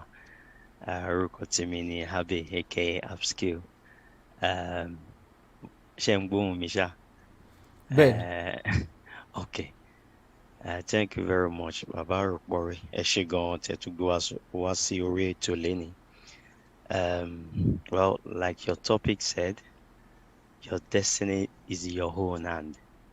Well, destiny oníkálukú ó wà lọ́wọ́ ẹ lóòótọ́, but at the same time, àwọn bàbá wa, àwọn ìyá wa, wọ́n ní láti fún wa ní chance to do the work we are able to do, because ó dàbí ọmọ tán bí ni tí ọmọ náà fẹ́ ṣe engineering, mechanical engineering, tí bàbá ẹ̀ ní doctor ló máa ṣe tipátipá. Ṣé mọ̀ pé wọ́n ti ń gba destiny yẹn lọ́wọ́ ẹ̀ díẹ̀díẹ̀ nìyẹn. So ó wá ṣe doctor yẹn tán, ó dàgbà, ó tó wá bẹ̀rẹ̀ sí ní ṣe conductor later on, or kò síṣẹ́ ń lù, because one, the destiny have been corrupted from the onset the baby was born. So má ṣe dúró báyìí náà. Ẹ ṣé gan sir. Thank you. Ẹ ṣé. That's nice one. Mo gbàgbọ́ pé ẹ̀yin gbogbo yín gan ni mo pè ẹ̀yin ọ̀dọ́ yẹn torí mo fẹ́ béèrè àwọn nǹkan tẹ́ ń ṣe. Mo mọ nǹkan tẹ́ ń ṣe, ṣùgbọ́n gbogbo ọmọ Nàìjíríà fẹ́ gbọ́ nǹkan tẹ́ ń ṣe. Ṣé rí nǹkan téèyàn bá ti ń ṣe? Ẹ wo Google, bí Google bó ṣe gbórúkọ lérí tó. Ẹ wo Toyota, ẹ wo Samsung, ẹ wo iPhone. Wọ́n sì ń polówó ẹ̀ o. Wọ́n sì ń polówó ẹ̀. Aṣọ tó wọ̀ sọ́rùn wọn polówó ẹ̀ ni. Nǹkan téèyàn bá fẹ́ ṣe, èèyàn kì í gbé sábẹ́ aṣọ. Ìyẹn jẹ́ káyé máa gbọ́ léraléra. Ẹ jẹ́ kí àwọn tó kù yín ká máa kí wa tó máa ṣe ń wọlé. Ta ló tún wà ńbẹ̀? Ẹ káwọn aráalé. Ẹ káàárọ̀, ẹ káàsán, ẹ káalẹ́ ní ibikíbi tẹ́ bá ti ń gbọ́ wa sà. Èmi ọmọ yín náà ni Tèmi láti Òwìwí. Àníká tú ẹ ṣé gan Bàbá Aropo rè, a dúpẹ́ lọ́wọ́ yín gan fún opportunity tẹ́ tó fún wa. We really appreciate you, sir, and God will bless you for us. And for the audience tó ń gbọ́ wa àtàwọn tó ń wò wá, àtúnika kàn sí yín náà ni, because right now IT rules the world. Bóyá ẹ̀gbọ́n nǹkan tí mo sọ dáadáa, information technology òun ló ń rule gbogbo world nsìn. So àwa ọmọ Yorùbá ẹ jẹ́ ká jí gìrì, àsìkò ti tó láti gba ipò wa, especially nínú IT world. Ọlọ́run á ràn wá lọ́wọ́. Ẹ ṣé gan sà. IT world òun ló ń rúlu ayé lọ́wọ́lọ́wọ́. kábíyèsí olódùmarè. Ẹ̀yin òwìwís, mo play fọ́nrán kan, mo gbé picture ọkùnrin kan tí wọ́n ṣẹ̀ṣẹ̀ dé ládé ògo nílẹ̀ Zamfara. Àwọn panelist tó kó wá sórí program yẹn tán analyse ọ̀rọ̀ yẹn. Wọ́n sọ dídí débi wípé in tó ń ṣẹlẹ̀ gan kò yé àwọn mọ́. Ọbásanjọ́ fún ara ẹ̀ sọ wípé wọ́n máa fulanize ìlú yẹn. Ó jọ gàté kò jọ gàté, kò jẹ́ prison, wọ́n mú balẹ̀. Kò sẹ́nìkan báyìí ẹ̀jọ̀ roll láti gbà yẹn ẹ̀ gbọ́ nǹkan kan mọ́. 80 billion ẹnìkan kó wọ́n dẹ̀ ní kó tó padà síbi iṣẹ́. Oríṣiríṣi. Mo wá fẹ́ béèrè lọ́wọ́ yín gẹ́gẹ́ bí ọ̀dọ́. Ọ̀nà wo gan-an lẹ́wo ṣé mọ̀ pé bẹ́yìn ọ̀dọ́ ṣe ń ronú yàtọ̀. Àwọn ọ̀dọ́ kan máa ń sọ, ẹ jẹ́ kí n kúkú sọ báyìí kó lè yé yín. Àwọn ọ̀dọ́ kan máa ń sọ wípé ẹ lọ jókòó discrimination máa ń ti jẹ́ kíníkan we are one, we are kíníkan ìkan náà ni wá, ènìyàn ni wá, Ìgbò Yorùbá ò kíníkan ẹ gbogbo ethnicity yìí kíníkan bọ̀ mo rí wípé àwọn ọ̀dọ́ ló dẹ̀ ń sọ bẹ́ẹ̀ jù. Ìhàwó lẹ kọ sí irú wípé kí Nàìjíríà wà papọ̀, torí mo rí pé Europe a rí 5 million tó jẹ́ pé èdè kan náà ń sọ 3 million wọn á jọ dúró, kí ló dé táwọn ò papọ̀. Ẹ̀yin ọ̀dọ́, àwọn ọ̀dọ́ bíi tiyín, ẹ jọ̀ọ́ ẹ bá mi pín program kó dọ̀dọ̀ àwọn ọ̀dọ́ bíi ta. Àwọn ọ̀dọ́ yìí mo ṣe máa béèrè, wọ́n ti gbé laptop ọ̀fẹ́ fún àwọn èèyàn tí mo ti ń tá ń pè àwọn èèyàn, ara wọn tó gbé laptop ọ̀fẹ́ fún, wọ́n dẹ̀ ń pè mí, wọ́n dẹ̀ sọ fún mi. Wọ́n dẹ̀ sọ fún mi kán tó gbé laptop ọ̀fẹ́ fún àwọn èèyàn. Wọ́n ń kọ́ àwọn èèyàn lọ́fẹ̀ẹ́ lọ́wọ́lọ́wọ́ báyìí àwọn ọmọ wọn yìí. But question tẹ́bi wọ́n fẹ́ béèrè lọ́wọ́ wọn, ìyẹn kọ́ ni mo tẹ̀ fẹ́ kọ́kọ́ mi ì tí ì lọ síbẹ̀ yẹn.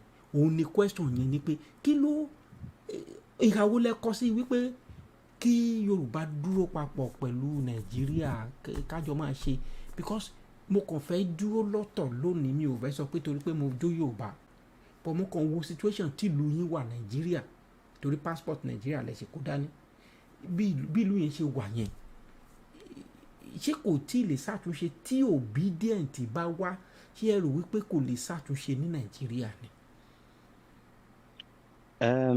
Ẹ ṣé gan bàbá wa. Màá mú láti ọ̀dọ̀ bàbá wa Ọbásanjọ́. Gbàtí Ọbásanjọ́ wà ń bẹ̀, Ọbásanjọ́ ruled for 8 years, but nǹkan kan ṣẹlẹ̀ before kan tó rule ní June 12. So after June 12, tí n bá rántí dáadáa, wọ́n mú Ọbásanjọ́ àtàwọn kan tó wà nílẹ̀ Yorùbá, wọ́n tí wọ́n mọ́lé, but Ọlọ́run fẹ́ ra ìran Yorùbá padà. Wọ́n gbé interim government fún Ṣónẹ́kàn. From Ṣónẹ́kàn, ó dá ipò Ọbásanjọ́ débẹ̀, right? So àti Ọbásanjọ́ wà ń bẹ̀, to me, tí bàbá Ọbásanjọ́ tó bá wà trustworthy to the Yorubas, or tí ó bá ń ṣe pé wọ́n lọ síbẹ̀ fún benefit ti ara wọn àti the business wọn, I think what he's supposed to do, because wọ́n ṣe máa rí constitution tó fẹ́ fi rule nígbà tó ń débẹ̀, the constitution tó ń ṣe, wọ́n rí, wọ́n dẹ̀ rule for 8 years with that constitution. Now bàbá Ọbásanjọ́ tó wá come out again, wọ́n tó wá bẹ̀rẹ̀ ń sọ àtàmọ̀. But to me, it's like pé ẹni tó kàn ń purọ́ fún yàn, ó ti rí nǹkan tó fẹ́ ṣẹlẹ̀ when you are ruling the country. So what did you supposed to do? You should find a solution to that problem that's going to happen 10 years after. You didn't find the solution. You now came out now and talking a lot of nonsense. To me, well, aside, one, there's nothing like one Nigeria from the onset. But not the BME. The multimary, a lot of things don't happen. But as somebody kò sí nǹkan tẹ́ fẹ́ ṣe. And tí wọ́n bá dẹ̀ ń dàgbà sínú nǹkan, one way or the other. Tẹ́ bá wo most of ọmọ Yorùbá. With my own experience today, most of ọmọ Yorùbá tí mo rí àti Igbo àti Hausa, Yorùbá máa wá sí abroad, Igbo máa wá sí abroad, Hausa máa wá sí abroad, gbogbo wa wá kàwé, àwọn kan wá kàwé, àwọn kan wá ṣiṣẹ́. But káwo dáadáa, anybody tó bá wà ní diaspora at the moment, àwọn mélòó ló ń padà sí ìlú Nàìjíríà? Yorùbá níbi ni máa kú sí ni. Wọ́n ń padà lọlé, kí ló fà? Because there is no opportunity for us. Ọmọ Igbo níbi ni máa kú sí ni. Pàdé mọ̀ pé ọmọ Igbo àjòkúta máa mú mi. Wọ́n ní different ways of finding money. Is either they do some dirty job. Mi sọ pé Yorùbá ò ṣe dirty job náà. But when it comes to determination in dirty acts, mo lè sọ pé ọmọ Igbo ṣe more than Yorùbá. Yorùbá náà ṣe o. People don't quote me wrong, but nǹkan tí mo fẹ́ fàyọ ni pé most Yoruba leaders, most Yoruba youth, whether old, young, ìtòṣì kéré tán ẹ̀ṣẹ̀ ń bí, tá bá wá sí abroad, we don't go back home because of what? Because there's no opportunity anymore. But ìran kan máa ń wà tó máa ń lọ sí padà sí Naija tí mo ti bá pàdé níbi tí mi ti ń ṣiṣẹ́ tí mo ń ní conversation pẹ̀lú wọn one way or the other. Almost every day ma pàdé ọmọ Hausa, ọmọ Igbo, ọmọ Yorùbá níbi tí mi ti ń ṣiṣẹ́, because I work in academic institution, and the academic institution, we have more than 70,000 people in that institution.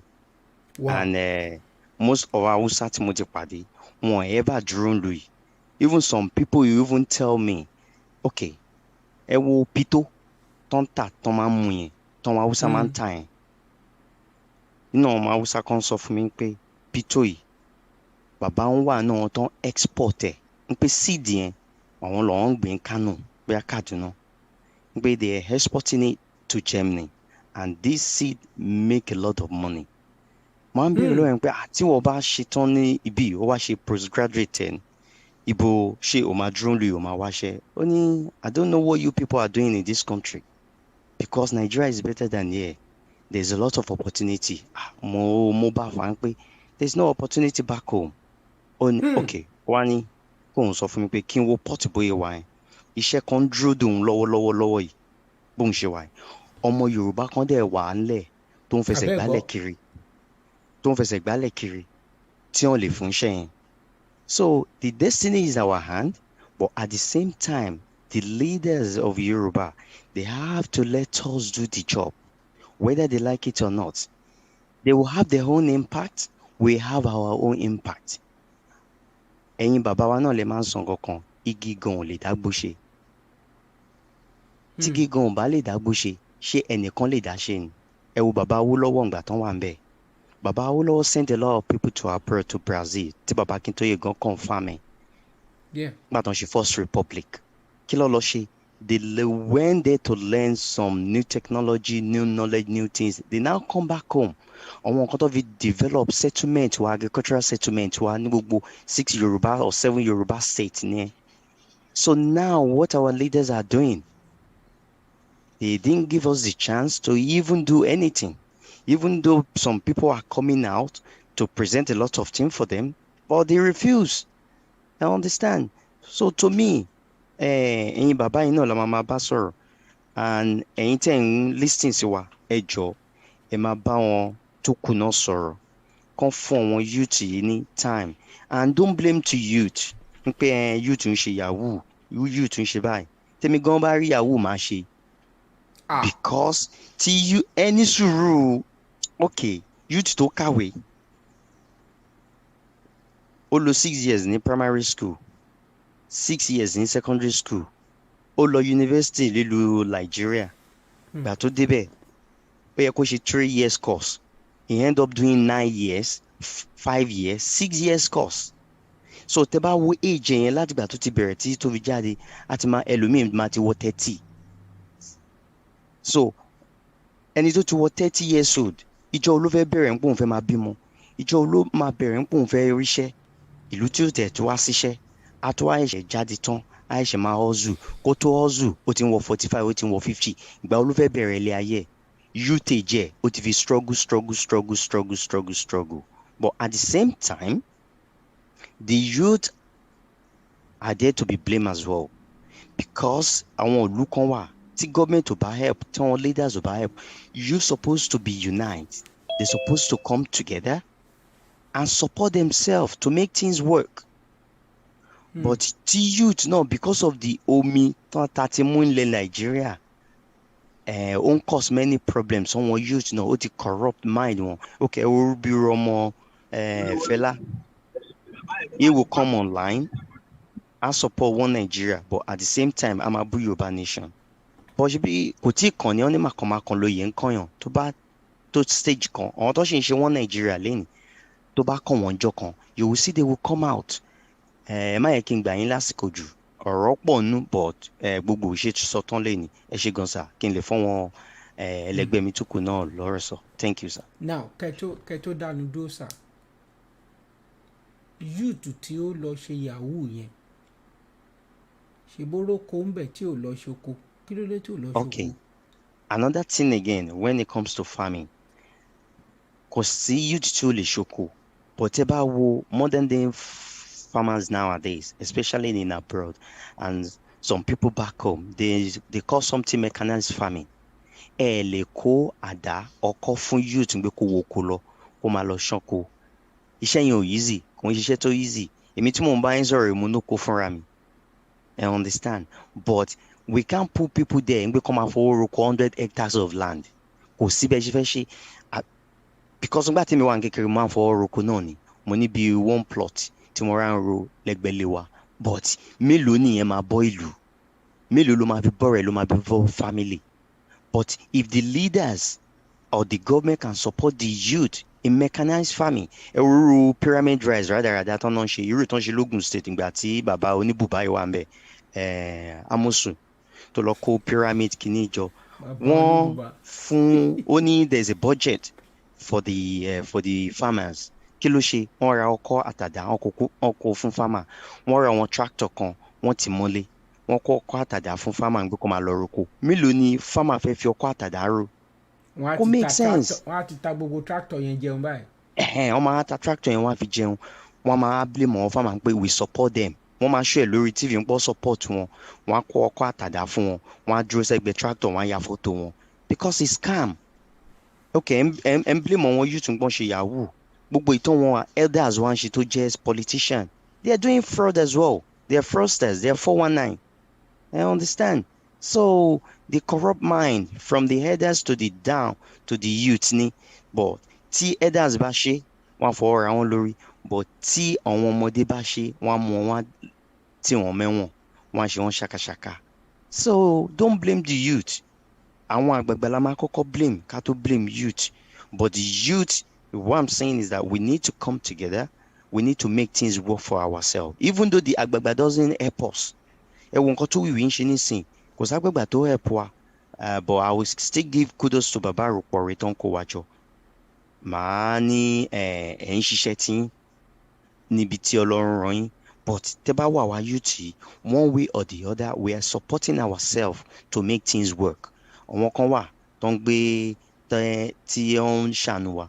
Tó ń kọ́ ọmọ lẹ́kọ̀ọ́ lọ́fẹ̀ẹ́ ẹni náà ní time tiẹ̀ láti lọ síbi iṣẹ́ àtúndé láti fi iṣẹ́ kò tí ì ní sinmi àtúwá sọ online láti wá kọ́ wa ní a lot of different stuff like coding section like cyber security and a lot of things we have a lot of like SEO search engine optimization so a lot of things are going around within our section but at the same time the elders have to help when we talk to them let's listen let's dialogue within each other. Wọ́n ní ọmọdé gbọ́n àgbàgbọ́n láfi dá lè fẹ́. Tí a wọ́n ní òwe tí mo fẹ́ pa mo ti gbàgbé but wọ́n ní àfọwọ́wẹ́wọ́ lọ́wọ́ fi mọ́ tábàjọ kóra wa jọ nìkan máa fi work well. So I will still wait for now sir. Thank you very much sir. Thank you sir. God bless you. Ẹ ṣé ẹnìkan ṣe tún darapọ̀ mọ́ wa. Bàbá mi Ọ̀tẹ́gbẹ̀yẹ ẹ kú iṣẹ́. Ọ̀tẹ́gbẹ̀yẹ kọ́ okay sorry mo rò pé n tẹ́ sọ pé darapọ̀ mọ́ wa ní Ògèdèngbé. mo dẹ̀ fẹ́ràn ọ̀tẹ́gbẹ̀yẹ sí iron lady kan wo phone number wọn mo send message sí wọn. Mo fẹ́ fi wákàtí ìdúpẹ́ again mi ò mórúkọ mọ̀mọ́ wa yẹn but wọ́n send the message.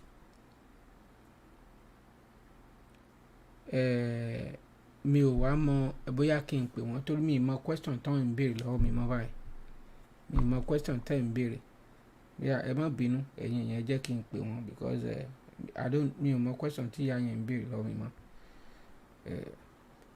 Ẹ kí àwọn aráalé bàbá mi tó ṣẹ̀ wọlé gbogbo yín ni mò ń retí o gbogbo ẹ̀yin youth yín ni mò ń retí ẹ máa pera yín lábẹ́lẹ̀ torí mi ní fi yín lọ́rùn sílẹ̀ destiny yín wà lọ́wọ́ yín mi ní fi yín lọ́rùn sílẹ̀ àyàfi tẹ bá délẹ̀ lérí àyàfi bá jẹ́ pé olúwa kojú mi dé nìkan ni mo lè fi yín lọ́rùn lẹ̀. Mọ́mì wa mo wà lórí live program mo dẹ̀ ń sọ fún yín pé a ti rí $50 sí yín. mi rí acknowledge mi ò gbọ́ kí wọ́n sọ bí wọ́n ṣe ń sọ ti gbogbo wọn so kí n mọ̀ pé lóòótọ́ ni torí mi fẹ́ problem. Problem kẹ. mo dẹ̀ send the message sí ọmọọba ẹ send the real number fún mi kí n mọ̀ wípé tí ọmọọba yẹn kí n mọ̀ wípé lóòótọ́ ni nọ́mbà yẹn torí mò ń wò bóyá mistake ni nọ́mbà yẹn kí n make sure. Mọ́mì wa. mo ti sọ mo wà ní live pro gbogbo ayé ló ń gbọ́ mi báyìí gbogbo ayé pátápátá ló ń gbọ́ mi mo dẹ̀ ti announce $50 yìí ó ti tẹ́ ẹ̀ mẹ́rin báyìí èyí tí mo tún bá yín sọ̀rọ̀ ló máa announce orúkọ tó wà nù ẹ̀. ṣe fẹ́ ká po orúkọ yín ni ẹ̀yin lẹ́ máa sọ orúkọ yín. ẹ send orúkọ yẹn sí ẹ. orúkọ wo ni kí n send sí yín because nǹkan tó wà níbí báyìí kò gbé orúkọ jáde ó kàn sọ pé zelle wọ́n send $50 a dẹ̀ ti rí mo dẹ̀ sọ fún yín pé wọ́n á ti acknowledge yín pé owó yẹn ti wọlé mo tútù send text message sí yín pé $50 yín ti wọlé ó dẹ̀ wọlé text message tí mo dẹ̀ ṣé kí n send text message tán send sí mi kẹ́ ẹ fi mọ̀ ni. ok ẹ ṣe máa send ẹ sí yín. ok.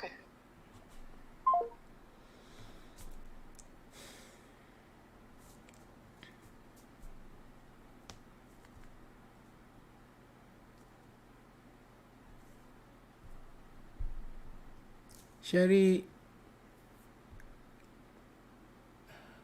ẹ má jẹ́ ń lọ síbẹ̀ yẹn ẹ kí àwọn aráalé ẹ̀yin tẹ̀sẹ̀ darapọ̀ mọ́ wa ẹ kí àwọn aráalé Michael Ògèdèǹgbé kí àwọn aráalé. ẹ kú ètò sà ẹ dẹ̀ kú àárọ̀ níbi gbogbo fídíò tí ń gbọ́ mi orúkọ mi náà ni Michael. Ẹ ṣé gidi gan fún ètò náà ẹ ra sà. ẹ ṣeun thank you now ẹ jẹ́ kí n wá lọ sí ọ̀dọ̀ ẹ jẹ́ bóyá ká kọ́kọ́ ṣe mi ì dẹ̀ fẹ́ wà distracted because inspiration tí mò ń gbé bọ̀ yàtọ̀ sí nǹkan táwọn èèyàn ń sọ ẹ wò ó nísìnyí bí mo ṣe ń bá wa sọ̀rọ̀ bí mo ṣe débì ìyá kan ti test mi wọ́n ní àwọn fẹ́ contribute sí grassroots awareness wọ́n ní àkáǹtì tá ń fẹ́ mo send ẹ̀ sí wọn wọ́n ti send 5,000 naira sákàǹtì yẹn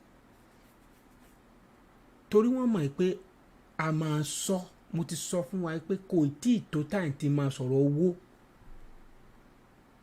so mọ́mì wa yẹn bàbá kan ó ń wò mí báyìí 1 million naira ló send ní èní 1 million. so in tí àwa máa jẹ ọlọ́run ti ṣe anílálẹ̀ àgbo mọ́mùsùn kì í ṣe pé kò sóúnjẹ inú ti rán kò sí nǹkan tí ọlọ́run ṣe fẹ́yàn láyé tó ìkù tọ́lọ́run ò tí ì ṣe fún mi mi ò gbéraga mo kàn ráàánú gbà ni torí mi ò ń ṣe ẹni tó yẹ kọ́lọ́run ṣàánú ẹ̀ mo kàn ráàánú gbà ni bóyá torí kí irú ọjọ́ òní wọ̀nyí kí n bá lè jà fún ìran tó ń bọ̀ bóyá bẹ́ẹ̀ ni so tá a bá sọ fún yín pé kẹ́ ní sùúrù pé gbogbo ẹ̀ la máa gbogbo ẹ̀ la máa sọ lọ́wọ́lọ́wọ́ tí mò ń sọ fún yín ọmọ ọba send 600,000 sẹ́ni tó ń bá wa print ìwé nínú owó tó dọ̀dọ̀ ẹ̀ owó mi dẹ̀ ti dọ̀dọ̀ ẹ̀ òun ló wà ní kíá owó yẹn ọmọ ọba dẹ̀ ti sùn táìmù tèmi ń sìn mo wà ní 11:30 lóru ọmọ ọba báyìí á wà ní 2 a.m. mọ́ mi wá ṣé kí n máa fi fóònù jí ni kò possible ìyàwó ń yàwó now ní ọ̀dọ̀ tèmi I send 900,000 sí màá yẹn ní ṣe Saturday I send 700,000 sí ó dẹ̀ ti bẹ̀rẹ̀ iṣẹ́ ń lọ ẹ fọkànbalẹ̀ ọ̀ ẹ bẹ́ẹ̀ máa rí dáṣe bí July 31st ló dé bí ṣe bẹ́ẹ̀ máa rí kò síbi tẹ̀sà ní tẹ̀tì nílé àṣẹ́sì ẹ̀ lágbàáyé àwọn yúùtù tí mo kó mára ẹ rò pé mo dédé kó wọn mára ni. igi súnmọ́gi lọ̀bọ fi ń yọ̀ àwọn yúùtù tèmi súnmọ́ lèmi fi ń ṣakọ technologically kò sí ń tán lè dá lára ẹ̀yin àgbàlagbà ẹ̀ lẹ̀ ń waste time ẹ fi wọ́n lẹ̀ jẹ́ kán ṣiṣẹ́ ẹ jẹ́ kán ṣiṣẹ́ this is 21st century kò sí tán lè fi technology dá lára it's a multi-billion sector lágbàáyé lọ́wọ́lọ́wọ́ báyìí. ẹ má jẹ́ ká wà distracted ẹ ṣe.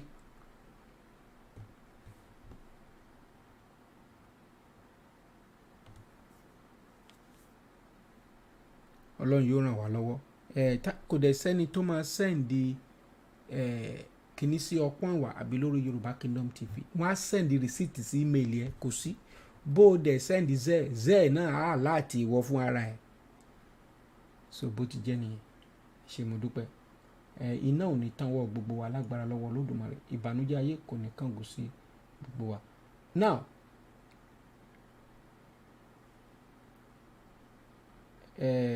kí lorúkọ ẹ ní 80 Adétẹ́mi angry face tẹ́jú yìí kò yé mi sórí Facebook ṣé ẹ fẹ́ já wa ẹ fẹ́ máa já viewer sílẹ̀ ní àbí ẹ bá já tó bá ku èèyàn kan torí tí n bá ṣe program tán thousands of people ló máa padà wò kò kàn mí wò bá ìjáun wé ṣe ọkàn mi ní bú ẹ torí kò yé ẹni now Mr. Temi ẹ̀yin gẹ́gẹ́ bí ọ̀dọ́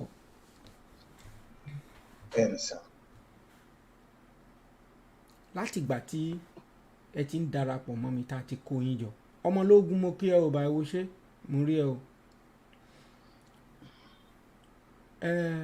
láti ìgbà tá a ti kó yín jọ tẹ̀tì ṣe rántí wípé mọ́mí wa kan báyìí nínú àwọn women of purpose àwọn ló wá sọ̀rọ̀ lẹ́sẹ̀kẹsẹ̀ lẹ́dẹ̀ ti sọ pé kí ìyàwó yín kó darapọ̀ mọ́ wọn inú mi dẹ̀ dùn ẹ̀bùn tọ́lọ́run fún yín ẹ̀dẹ̀ bẹ̀ sí lò láti gbà yẹn ẹ̀dẹ̀ ìjà ọmọ Yorùbá ń tàn mọ́ mo rò pé àwọn èèyàn yìí lè jẹ́rìí sí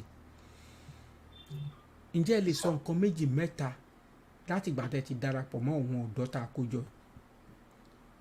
tó ti affect life fún àwọn èèyàn tí ò nírètí ǹjẹ́ ẹ lè mú àpẹẹrẹ kọ̀ọ̀kan jáde nǹkan tẹ́ ti ṣe bẹ́ẹ̀ ẹ lè má fẹ́ sọ gbogbo ẹ̀ tán bọ̀ tí nǹkan tẹ́ ti ṣe gẹ́gẹ́ bí ọmọ Yorùbá àti kẹ́ ẹ mẹ́nu bà kékeré tó kù ẹ lè má fọ gbogbo ẹ̀ tẹ́ ẹ fẹ́ ṣe tó jẹ́ pé àwọn bàbá wọn yìí lè jókòó ká máa wò yín pé ẹ wá wàrà táwọn ọmọ yìí dá Olódùmarè báwọn náà ṣe ń ṣe ẹ ṣe. ẹ ṣé gan sa dádì wa mo really appreciate in fact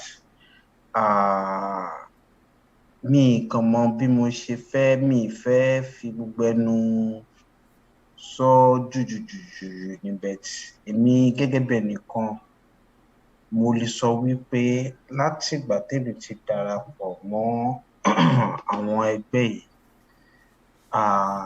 there is something they call dream come true.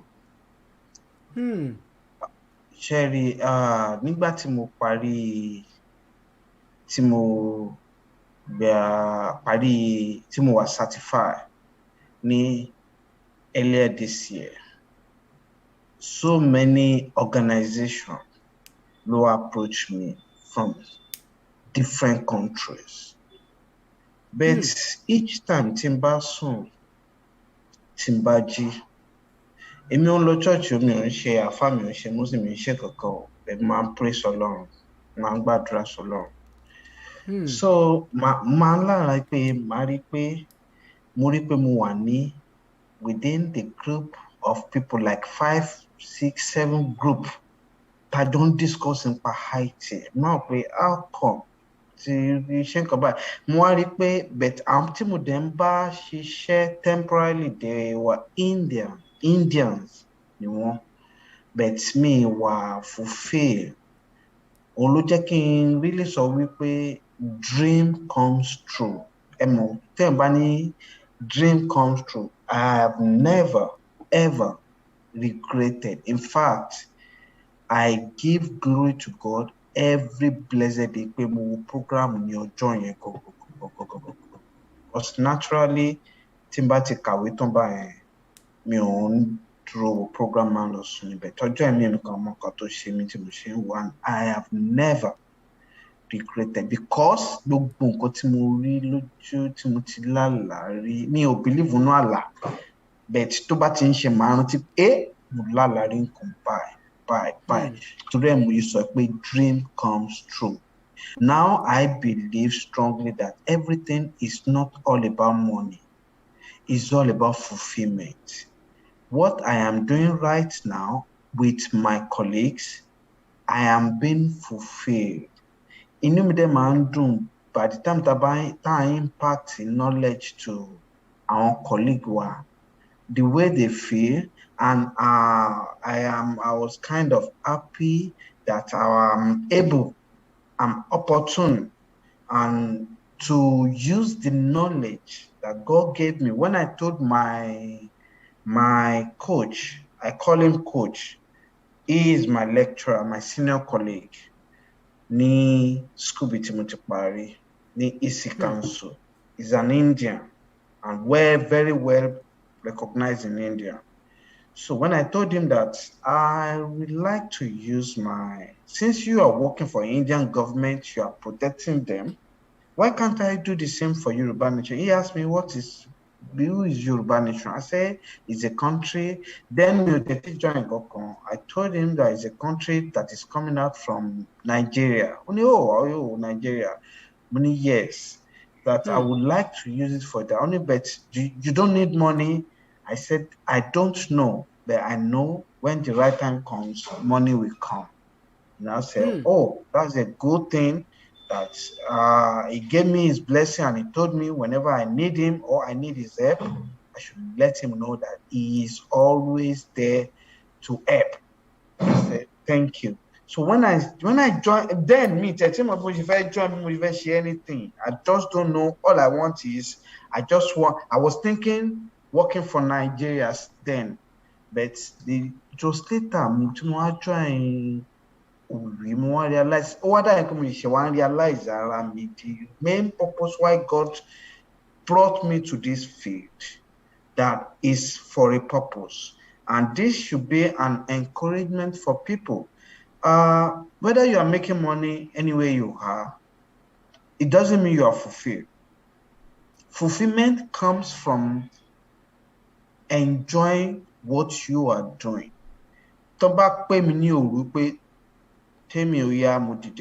Because I enjoy what I am doing, not because of money, not because of anything. I love it, I'm enjoying, and I'm being fulfilled. To God be the glory. And by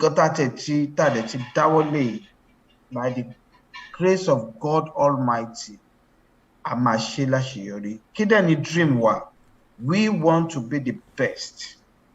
If not the best, but one of the best IT organization, not in Yoruba land, but in Africa, by God's grace. And which I am very, very sure pẹ̀lú Bashibere, Badeshim Baloy, I am very sure, even if not in the world right now, because of the blueprint that we have on standby now. So, ìwọ tó bá wà ń bẹ̀ tó ṣì ń gbọ́ wa, and you are an IT professional and you think you are making money, but you are not being fulfilled, well, it is left to you. You know where your fulfillment comes from. Please follow it. I enjoy my job right now and I am being fulfilled, and I just thank God that God counts me worthy to be among the people that will be working, especially for Yoruba Nation. Thank you very much, sir. And thanks to you, Baba Aropo. ẹ ṣé ẹ ṣé lágbára lọ́wọ́ Ọlọ́run àti torí mo mọ̀ ẹ ti ń pọ̀ báyìí, èṣù ò ní wọ àárín yín, sátánì ní wọ àárín yín, ẹ̀ẹ́dẹ̀ ní fọmọ yín di, ẹ̀yin lẹ lè ṣe ẹ wá ṣera yín lọ́kan, ẹ máa jà o, kò sí kẹ́ ẹ má jà, ẹ̀dẹ̀ máa tẹra yín mọ́lẹ̀, ṣùgbọ́n mo fẹ́ jẹ́ kẹ́ fi ṣe bí tọmọ ìyá tó bá ti jáde nínú yàrá wọn bára wọn sòótọ́ ọ̀rọ̀, ìtẹ̀síwájú á wá tẹ̀lé. Ẹ jẹ́ kí n kọjá lọ sí ọ̀dọ̀ bọ́dà wa kan tó kù. Ìgbà tẹ́yìn darapọ̀ mọ́ wọn,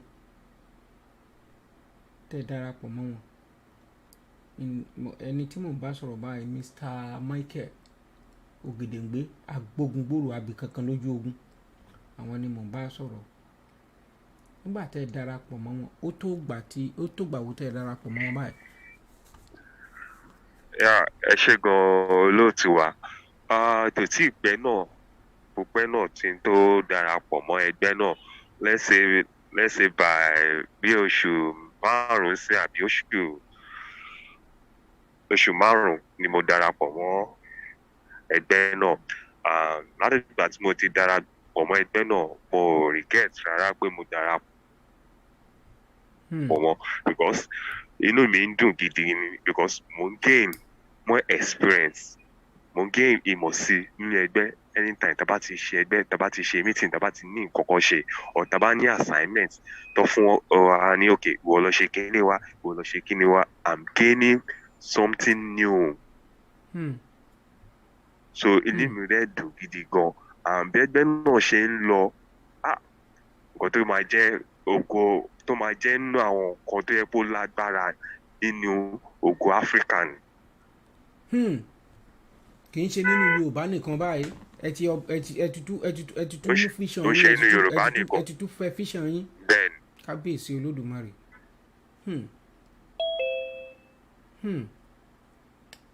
ìyẹn tún lágbára. Ẹ jọ̀ọ́, ó ṣe rí nìyẹn sá. ta ni olórí yín ní, ta ló lórí láàrin yín, ta lọ̀gá, ta ni king ń bẹ̀?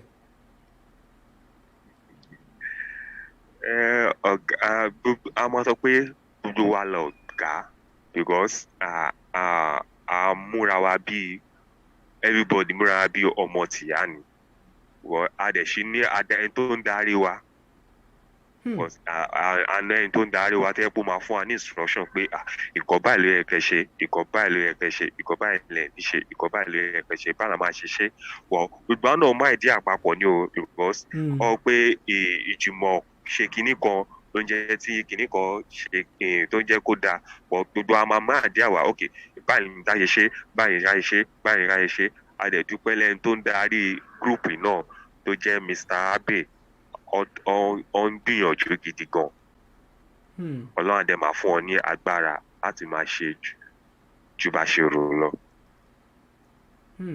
Àmín, àmín, kábíyèsí Olódùmarè.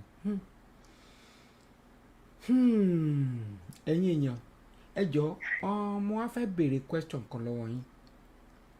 Ṣé mọ̀ pé kọ́mọ̀dé abẹ́ pé mò ń béèrè lọ́wọ́ àwọn tó ti bá mi ṣe program tẹ́lẹ̀tẹ́lẹ̀. Ẹ rí question tí mo béèrè nsìn. Yes sir. Ǹjẹ́ ṣé ẹ wà nínú meeting tí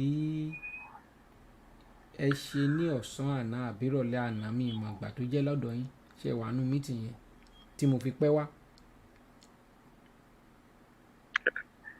Mo ń gbọ́ yín sà. ṣé ẹ wà nù mítìn yẹn tí mo fi pẹ́ wá yẹn. Bẹ́ẹ̀ ni sà, mo wà ń bẹ̀ sà. ǹjẹ́ mo sọ nínú ǹjẹ́ ẹ gbọ́ pé mo máa gbé yín wá sórí program lénìí. No àtọ̀ sọ rárá. ǹjẹ́ kò wá ṣe yín kàyéfì pé irú ọkùnrin burúkú wo lélẹ́yìí tó wá gbé wa wá sí tó fagídí máa ń wà bọ̀. No, nígbà tèmi náà rí invitation yẹn mo wà surprise pé meeting wo ló tún wà ní àárọ̀ báyìí because èmi gan lọ bí iṣẹ́ ní báyìí mo wà ń lo mọ́tò ibi iṣẹ́ mo lọ báyìí mo kàn wà surprise pé invitation ló tún wà sí meeting tún wà láàárọ̀ yìí because mo kàn pé mo ní láti join. ẹ ṣe bí mo ṣe máa ń ṣe nìyẹn ẹ má fi ṣèbínú. No, rárá sá. mo máa ń wò ó pé tí Yorùbá nation bá dé lónìí ìjẹ́ àwọn ọmọ wọn rẹ́dì fún bí mo ṣe máa ń ronú nìyẹn. ẹ jẹ́ kí n lọ sí ọ̀dọ̀ mo rí pé ẹnìkan tún wọlé ẹ káwọn aráalé kí n béèrè question lọ́wọ́ wọn náà. ẹ̀yin tẹ́ ẹ darapọ̀ mọ́ wa ẹ̀yin màmá wa àti bàbá wa ẹ̀yin mọ́mì mi àti dáàdì mi ẹ̀yin tí gbogbo yín tẹ́ jù mí lọ tó jẹ́ mi mo kéré jù ẹ káàbọ̀ ètò yìí la pè ní destiny wa ọwọ́ wa ló wà àwọn destiny ọjọ́ ọ̀la Yorùbá ọwọ́ àwọn ọ̀dọ́ ọwọ́ àwọn ọmọ wa ló wà kò sí lọ́wọ́ bàbá alànà béèyàn bá fi destiny ẹ̀ ọmọ ẹ̀ béèyàn bá fi destiny ọmọ ẹ̀ tó bá fi lé ọwọ́ àwọn arúgbó a jẹ́ pé ẹni yẹn fẹ́ bá yí ara ẹ̀ jẹ́. àwa ń sọ fún àwọn ọ̀dọ́ wọ̀nyí wípé the best way is the hard way kò ń ṣe báyìí táwọn bàbá táwọn bá ṣe dáadáa kán fúnra wọn jòkó dáadáa kán náà wọn ló rọ báwọn ṣe fẹ́ ṣe tiwọn nìyí. ẹ kí àwọn aráalé ìyá wa tó mo rí pé ẹnìkan ti wọlé ẹ kí àwọn aráalé.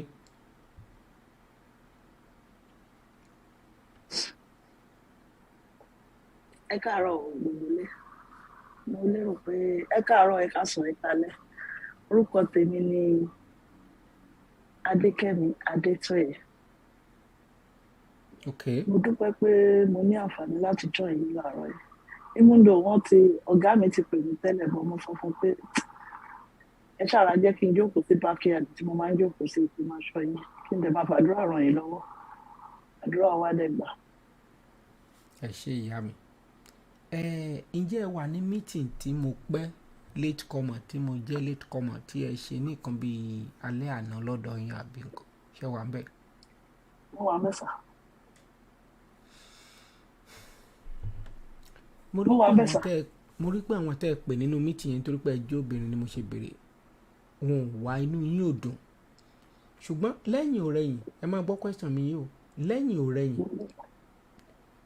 bàbá Akíntóyè sọ̀rọ̀ kan nígbà tó tán pé tó bá yín sọ̀rọ̀ ẹ̀yin ọ̀dọ́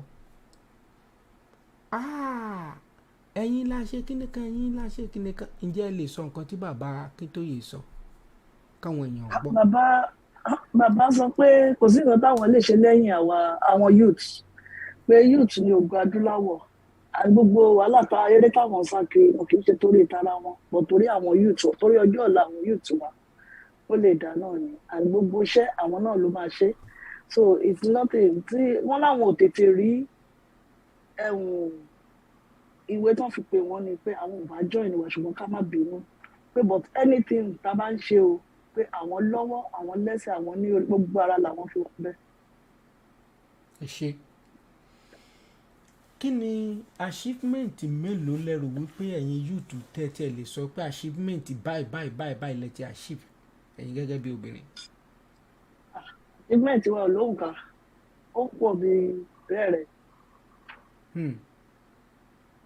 achievement wa lóhùn ká èmi gẹ́gẹ́ bí ẹnìkan mi wà interested in IT ṣùgbọ́n látìgbà tí mo ti join wọn ẹgbẹ́ lọ́wọ́ ọ̀gá mi mo ń fún wọn lọ́rùn ní in fact mo join IT class mo join Yoruba class gan torí kí n lè ṣe translation. Wow. mo dẹ̀ ti wà ní level 300 ní ìta àbáwí. Are you serious? Serious. Wow. ìjọ máa gbé lórí mi lágbára Jésù ó dẹ̀ máa ṣojú gbogbo àgbò níṣẹ́ yẹn nìkan kan lágbára Jésù. mo tiẹ̀ gbọ́ pé ẹ ti bẹ̀rẹ̀ coding class pé wọ́n ti ń kọ́ coding ǹjẹ́ ẹ gbọ́ ń pa ẹ̀ ń bẹ̀? Mo wà ń bẹ̀ sà. Ẹ dá kékeré o.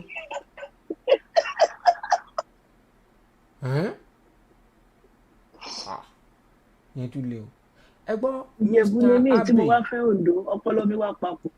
Ó bẹ́ẹ̀ ni tó dẹ̀ ni Mr. Abbey. Ìjẹ̀bú. Ẹ jọ sà, kí ni àmọ̀ràn yín fún àwọn bàbá àwọn ìyá? Torí tí n bá ní kí n máa ka achievement á dàbẹ̀ pé mò ń gbé yín ga ni. Mo ti rẹ́wọ̀n tẹ́ ti kó laptop fún. Inú ẹ̀ ní rédíò tẹ́ ẹ ṣe rédíò 24/7 ló ń ṣiṣẹ́. Bá a ṣe ń sọ lọ́wọ́lọ́wọ́ yìí lára nínú wọn ó ń ṣiṣẹ́ lórí rédíò yẹn lọ́wọ́lọ́wọ́. Kí ni àmọ̀ràn yín àti ní pé táwọn ọmọ bá darapọ̀ ṣe rí lọ́wọ́lọ́wọ́ báyìí Mr. Abbey? Gbogbo yín lẹni question yìí o, mo fẹ́ jẹ́ kẹ́ ẹ sọ̀rọ̀ lé lẹ́yọ kọ̀ọ̀kan tí Mr. Abbey bá sọ̀rọ̀ tán.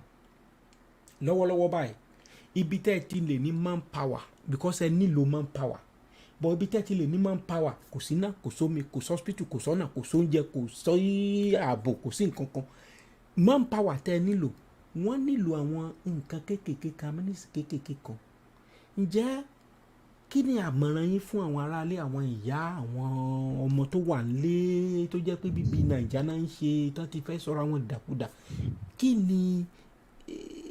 Kí ni passion, kí lẹ rò pé tán, kí lẹ fẹ́, kí ni vision ẹ̀yin Òwìwí, kí ni vision ẹ̀yin YGY? Ṣé ẹ mọ̀ pé téèyàn bá jìyà ọ̀pọ̀ títí èèyàn jìyà ọdún kan? Ṣé ọ̀rọ̀ mi yé yín? Ẹ wo mọ́mì mi tó ń sọ̀rọ̀ ní ìsìn tó sọ pé wọn alágbára wọn ò gbà wọ́n dẹ̀ join, àwọn dẹ̀ ti bẹ̀ sí rí àwọn achievement. So kí wàá làmọ̀ràn yín? The question mi bá yé yín, tí ò bá yé yín ẹ béèrè. Alright, ẹ ṣé gan dájú wa, mo dẹ̀ kí àwọn ẹlẹgbẹ́ mi tó wà ní ibi náà, and one way or the other everybody is gaining something somewhere somehow. Bí mi ṣe wà yìí, ẹ mọ̀ pé ọgbọ́n ò pin síbì kan, bí sista wa Adékẹ́mi ṣe sọ̀rọ̀, I'm gaining something from her, wo brother Temi, and gaining something from him as well, and brother Ogedengbe náà. Lórí ọ̀kan tí brother Ogedengbe sọ pé fún wa lá assignment, irú assignment tèmi mi ò tí ì ṣe because iṣẹ́ yẹn ti pọ̀ jù. So bí mo yẹn sọ̀rọ̀ yìí gan kò yẹ kí n wá sórí ìkànnì yẹn lẹ́yìn, bí mo yẹn jí láàárọ̀ yìí tí mo rí mo rò pé bàbá àròpọ̀ tún ti dé o, sọ pé a máa wá sí show yín o, but we just have to be here whether we like it or not. Ó dàbí kọ́fíyàn ṣológun ni kí wọ́n á ná ogún dèlù kó ní òṣì ń sùn, ó ti rẹ̀, ó rẹ̀ kẹ̀, ibẹ̀ yẹn ló máa pẹ́ ní ẹ mọ̀. So wọ́n tó bá dẹ̀ ti gbé iṣẹ́ ìlú dání, you wanna share knowledge with people, you don't need to relent. O ní láti wà tired. God is our strength, and in terms of what we need manpower, like you said, and the manpower we need we need more developers to join us. But more developers wà nílẹ̀ adúláwọ̀, everybody needs money, and the more we are together, we can make that money if you want. Money is not the problem, and there's a lot of different avenues we can make money, and everything is in our blueprint as well. And ó tẹ̀ ní proposal kan tá à ń kọ lọ́wọ́ at the moment, tí àwọn ẹlẹgbẹ́ mi bá allow mi láti sọ a bit of it ń bí ilé ni pé a fẹ́ send ẹ̀ sí àwọn èèyàn kiri. So like I was saying, we need more manpower, both on ground and both on offline, online and offline. And again, tí ẹ bá wò, àwọn bàbá wa kan wá bá wa ń time gbà kan.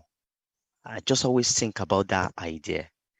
It was talking about something tó bá ó tẹ̀ jẹ́ pé gbogbo nǹkan tó sọ end of the day kò ń ṣe gbogbo ẹ̀ la accept, but mo jókòó, mo rò ó lọ síwájú, mo rò ó lọ sẹ́yìn. The man was talking about 1 million youth. Mo wá jókòó pé okay, within Yoruba land, okay, let's say Yoruba, let's assume, okay, we have 50 million in Yoruba land. Out of that 50 million, Kosini, Amari, 30 million youth. Out of that 30 million youth, if we can get 1 million youth, the job is already done. And why do we need 1 million youth? Tell Baba will support wa. With 1 million youth, they can do a lot.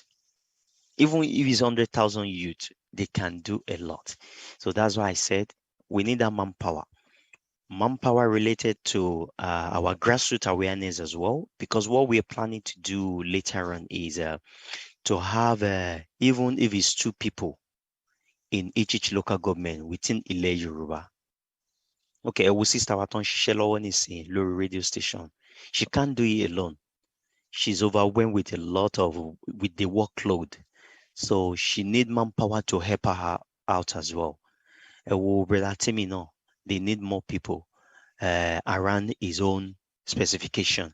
Brother Michael, Sister Dekemino, all of us need more people to join us so that they can give that knowledge, understand it only. Because Agbajowo Lavin Soya, group of people that come together with different ideas. Continue coffee work ni. Which is on British, but of LOC Iraq war. One person didn't do it. The parliament seat, they debate on it, they vote, and the majority carry the vote. So they won't blame more later on. But one way or the other, the British benefit something back from it. So that everybody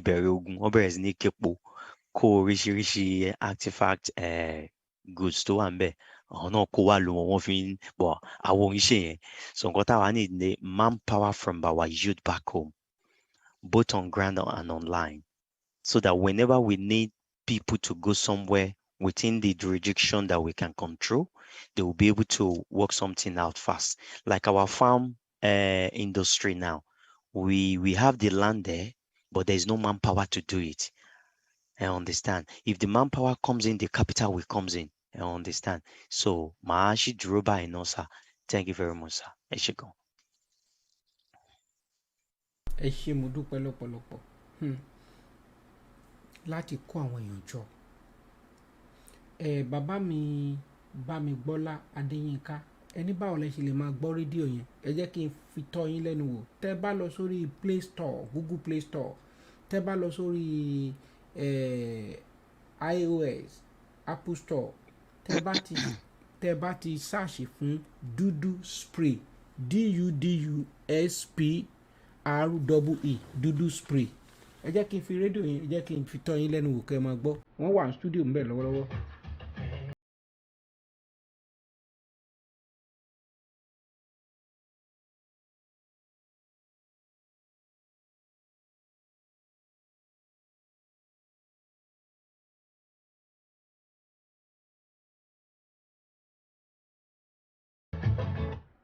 Ẹ lè request orin bẹ́ẹ̀ 24/7 ni ẹ lè chat àwọn èèyàn bẹ́ẹ̀ lè. Then ẹ gbọ́ nǹkan tí bàbá wa yẹn sọ. Téèyàn bá ní ẹ̀bùn tí kò bá ti lò òkú ààyè ọmọ ni. Àwọn wọ̀nyí wọ́n ń lẹ́bùn, kò sẹ́ni tó sponsor wọn ní school, kò sẹ́ni tó rán wọn school. Ìpọ́nrípọ́n gbá bàbá àròpọ̀ rẹ̀ ò mọ bí wọ́n ṣe débi tán ṣe ní lọ́lẹ̀ yìí. Bàbá àròpọ̀ rẹ̀ kàn gbẹ́nu rúnrún ẹ̀ jáde tó ní ẹ̀yin ọ̀dọ́ ẹ máa bọ̀ ẹ kóra yín jọ. Bàbá àròpọ̀ rẹ̀ Ọlọ́run kàn gbẹ́nu ẹ̀rún sọ̀rọ̀. Bàbá àròpọ̀ rẹ̀ ò ní kankan ṣe pẹ̀lú ibẹ̀. Àwọn ló òun ló jẹ́ kí n béèrè lọ́wọ́ bàbá yẹn lẹ́ẹ̀kan pé ta lọ̀gá wọn, ta ló ń darí wọn. Wọ́n sọ pé torí ẹlòmíì bẹ́ẹ̀ á sọ pé ẹgbẹ́ bàbá Akíntóyè ni, ẹgbẹ́ ìlànà ni, ẹgbẹ́ onítìrí ni. What kind of rubbish is that? À ń sọ̀rọ̀ ọmọ Yorùbá, ìwọ ń sọ̀rọ̀ ẹgbẹ́. Ó yá méjì ni, ó tọ̀tọ̀ ni, ọ̀tọ̀ọ̀tọ̀. Sẹ́rí nǹkan tá ìjogún wa tá a mọ̀ ni kọ́sọ̀ wa tá a jẹ́ yẹn ilẹ̀ wa yẹn, òun ló dẹ̀ wọ̀ wọ́n lójú. Ẹgbẹ́ mo ṣe béèrè question pé ta ló ń darí wọn? Àtàǹgọ̀ gbogbo wọn lọ̀gá, gbogbo wọn lọ́mọṣẹ́. So wọ́n wá nídà wọn tó ti ná wọn ẹ̀bùn wọ̀nyí kọ́ lè máa kọ́ àwọn dúdú spree SP ẹ ló bàbá rò pọ̀ rí kẹ́ tó lọ jìnnà. REE ẹnìkan ń béèrè ní Paul Ọládùjọyè ó ń béèrè pé dúdú spree ẹ lọ bàbá rò sórí pọ̀ rí kẹ́ tó lọ Android jìnnà. mo gbọ́ yín mọ̀. Àwọn dájú wa tó béèrè question yẹn pé kìnnì tán bá ní ọkùn ìwà wọ́n Bẹ́ẹ̀ni. lè rí tán bá ṣí ọkùn ìwà wọn wọ́n á rí rédíò ní sáà ní third column tán bá ti tẹ rédíò wọ́n á fọ̀ tí wọ́n bá rí dúdú spree download tán bá lọ sórí ọkùn ìwà rédíò section wà lórí ọkùn ìwà tí wọ́n lè máa gbọ́ mbẹ̀. ẹ ṣeun ṣe gbọ́ bẹ́ẹ̀ ó wà lórí ọpọ́n ìwà náà bẹ́ẹ̀ ni mo kàn fẹ́ kán mọ̀ pé dúdú spree náà wà lórí kìnìún ni ẹ jọ ẹ bá mi like mo need like kọ̀ọ̀kan mo fẹ́ kó break algorithm kí ló dé tó gan pa bí ìgbà tá a bá sọ pé ṣòkòtò àwọn bàbá àgbà ìkẹ́ ẹ jẹ́ kó já scale lóòótọ́ time tá a máa ń ṣe program àwọn èèyàn ń lọ bí wọ́n ṣe jí ni mo máa ń ṣe bẹ́ẹ̀ torí pé àwọn èèyàn tó báyìí wọ́n máa ń padà wò inú mi dẹ̀ máa ń dùn ní báyìí mi ò ní pẹ́ fi yín sílẹ̀ torí pé ọ̀pọ̀lọpọ̀ wọn wà níbi iṣẹ́ ọ̀pọ̀lọpọ̀ wọn ṣe ń jí.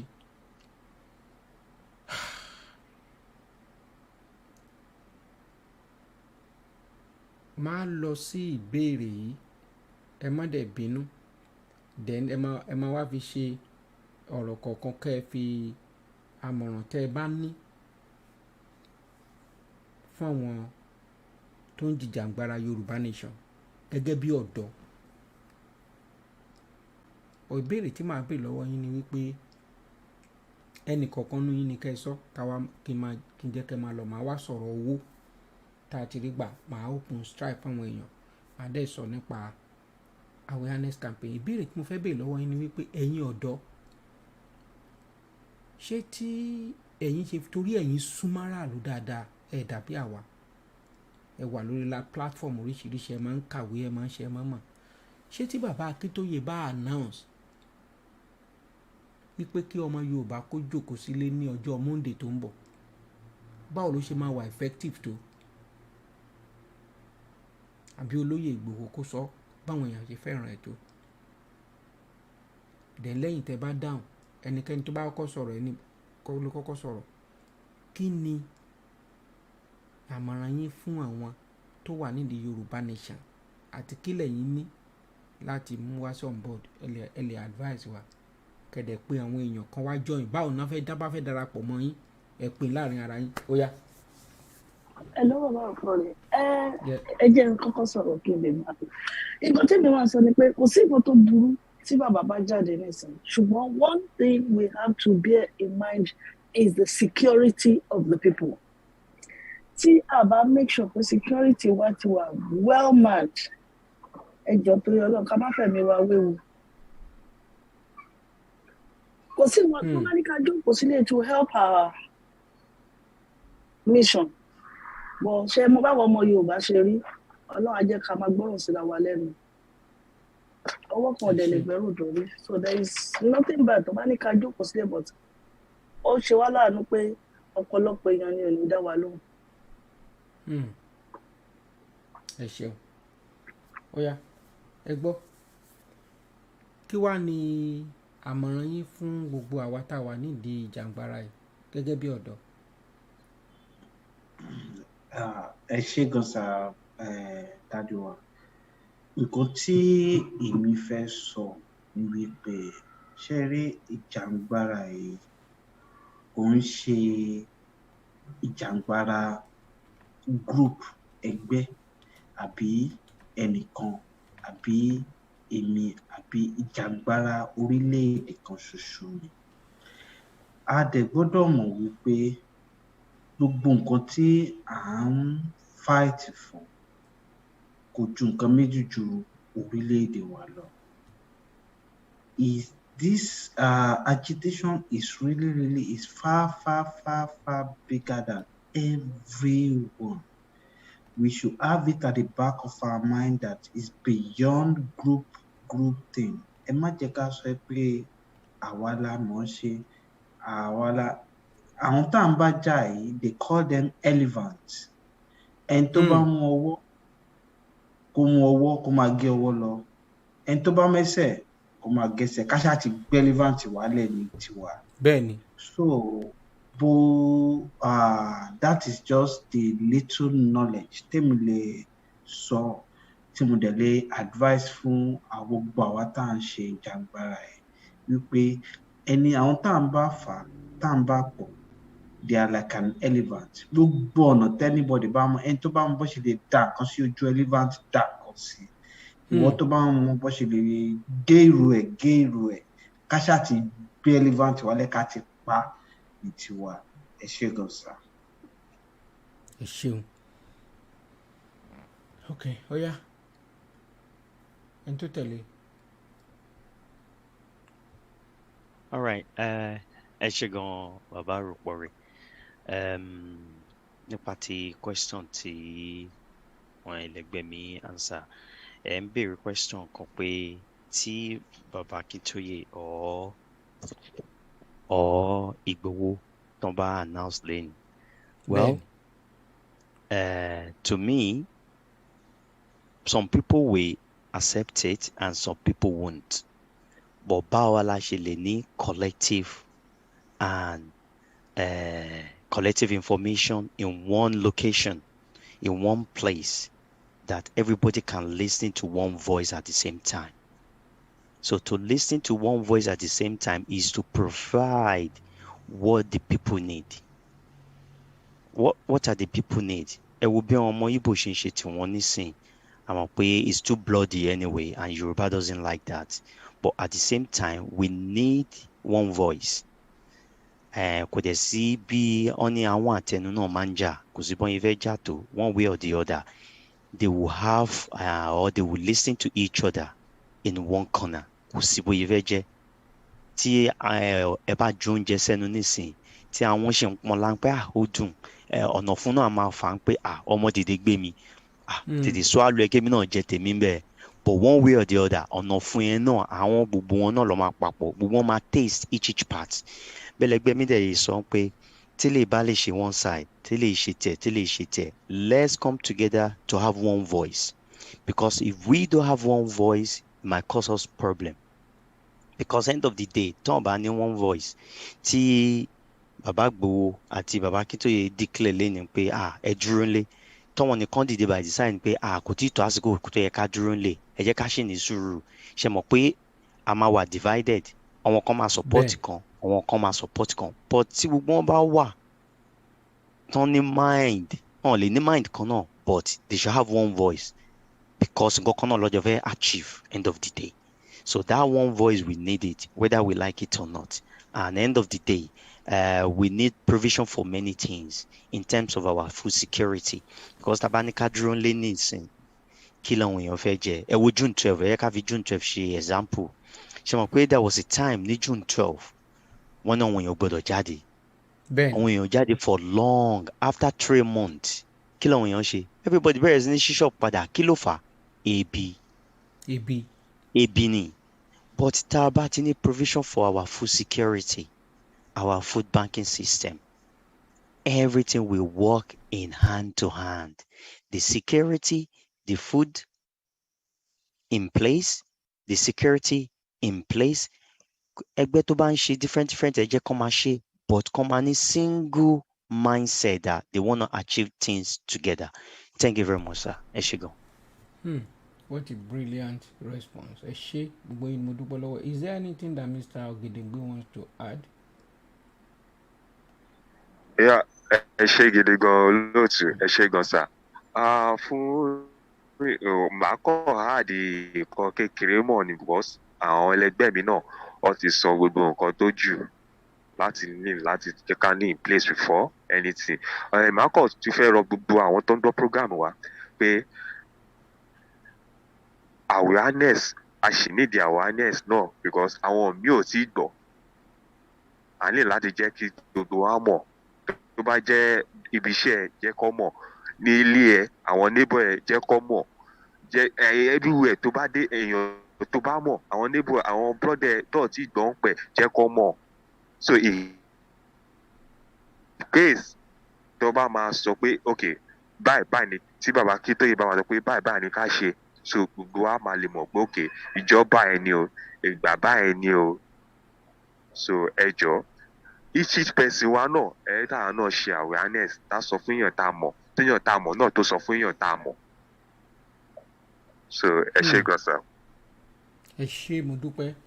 Ẹ wá rí question tí bàbá mi tó fi kún gbẹ̀yìn ibẹ̀ gan ló jẹ́ kí n béèrè question yìí pé tí bàbá tó ń bá announce lẹ́ni pé kẹ́nikẹ́ni má jáde, ẹlòmíì gan lè sọ pé ta ló ń jẹ́ bẹ́ẹ̀, torí pé ebi ti pa àwọn èèyàn kọjá àyè, wọ́n weaponize poverty lérí àwọn èèyàn, wọ́n mọ̀ọ́mọ̀ ṣe, àwọn pípù ìsowọ́pọ̀ láti ṣèkà, kí ló wá mú wa táwa gan ò ní lè ṣe báyìí ká sowọ́pọ̀ ṣe rere, ibi tí mò ń bọ̀rọ̀ mi bọ̀ nìyẹn. Ká dúpẹ́ lọ́wọ́ ẹ̀yin òwìwí, ẹgbọ́n tó bá fẹ́ darapọ̀ mọ́ ẹ̀yin ọ̀dọ́ yìí, ọ̀nà wo ni wọ́n lè fi gbà darapọ̀ mọ́ yín? Ẹ jẹ́ kẹ́nìkan fún wa ní èsì ọ̀rọ̀ mi yẹn. Ẹ ṣé.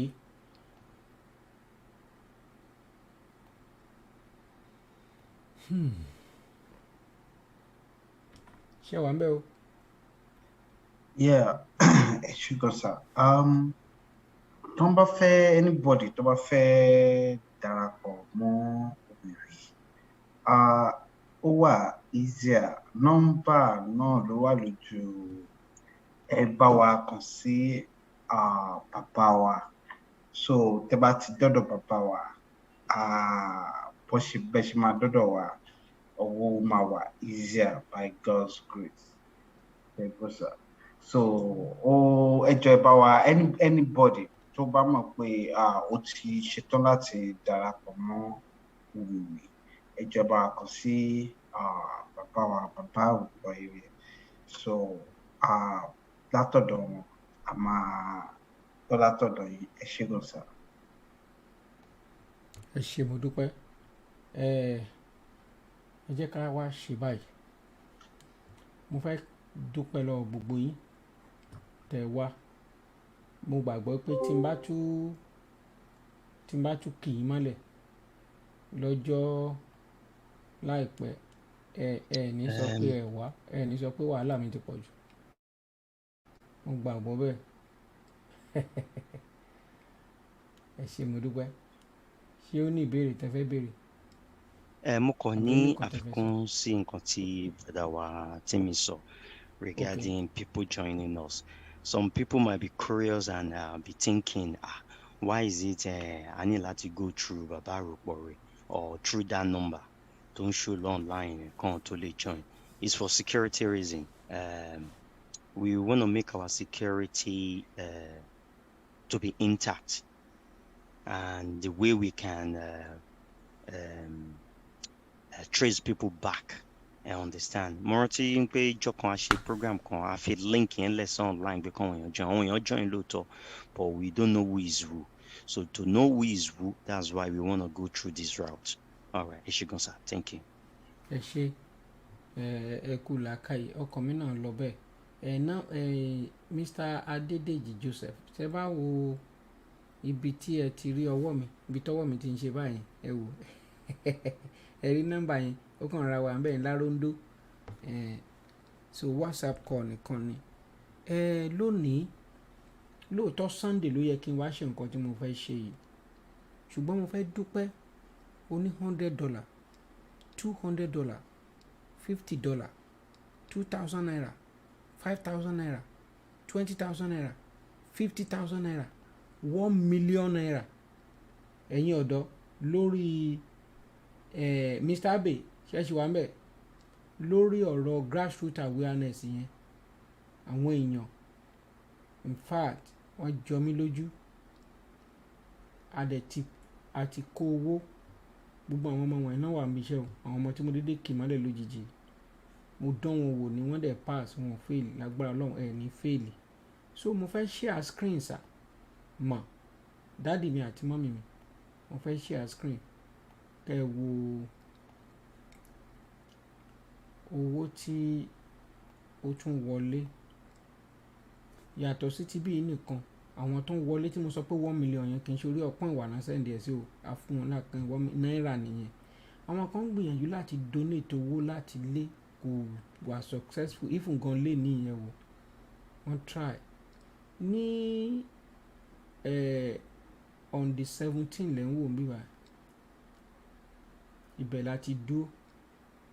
So nígbà tó di ọjọ́ Monday $100 Canadian dollar successful, £40 successful, £20 successful, £30 successful, 10,000 naira ó fail, one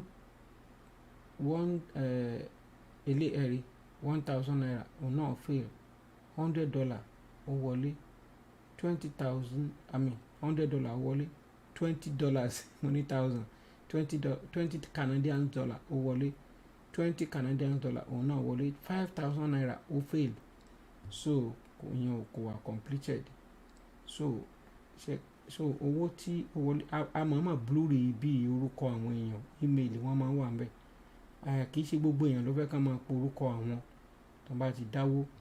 So tẹ́ bá lọ sórí ọpọ́n ìwà bí n ṣe ń bá ń sọ̀rọ̀ yìí, tó bá dẹ̀ jẹ́ orí wẹ́bsáìtì lẹ lọ, ó máa sọ pé kàtígórì wo lẹ fẹ́ dáwó sí, á show yín. Ṣé grassroots awareness ni, ṣé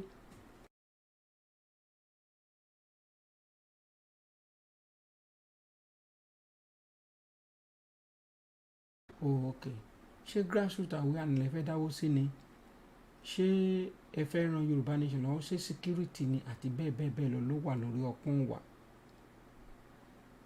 I'm in Dubai and I wish to join. Prince Adeola Olamilekan, intẹ́ máa ṣe tẹ́ bá fẹ́ join, ṣe rí nọ́mbà tó wà ní ojú ìròyìn yẹn. Tí n bá ti stop sharing screen, òun lẹ máa lọ sí. Ẹ wá fi voice note ránṣẹ́. Màá gba ìpè bíi mélòó kan. Ọmọ bá jáde, àwọn èèyàn wá dẹ̀ túyáyá, wọ́n túyàyà. Wọ́n in fact wọ́n dá o, but a sì nílò kinní kan tó ń jẹ wá ń yà. Kinní tó dẹ̀ ń jẹ wá ń yà yìí ó lágbára lọ́pọ̀lọpọ̀. Ẹ jẹ́ kí n release ẹ̀yin ọ̀dọ́, á dáa fún yín o. Tẹ́ bá ti pé èèyàn 5, èèyàn 10 ló máa jẹ yín o. Ó dàbọ̀ sá, ó dàbọ̀ mọ́. Now, àwọn ohun tá a nílò lórí ọ̀rọ̀ ti ìwé tá a fẹ́ tẹ̀ on the, ẹ jẹ́ kí n wò bóyá màá rí flyers yẹn. Ẹ jọ̀ọ́ tẹ́ bá ti rí flyers yẹn, ẹ mọ nǹkan tẹ́ máa bá mi ṣe. Ẹ máa pín káàkiri. Ẹ má jẹ́ kó dúró ní ọ̀dọ̀ yín nìkan. Ẹ jẹ́ kó kárí ilé, ẹ jẹ́ kó kárí oko. Mo bẹ̀ yín ni o. Mo bẹ̀ yín ni. Ẹ jẹ́ kí flyers yẹn jẹ́ kó máa lọ sí every corner. Every corner. Ẹ ká máa send the flyers yẹn sí. I'm not sure bóyá mo ní síbí by now, but I will still try. Tí n bá lè rí.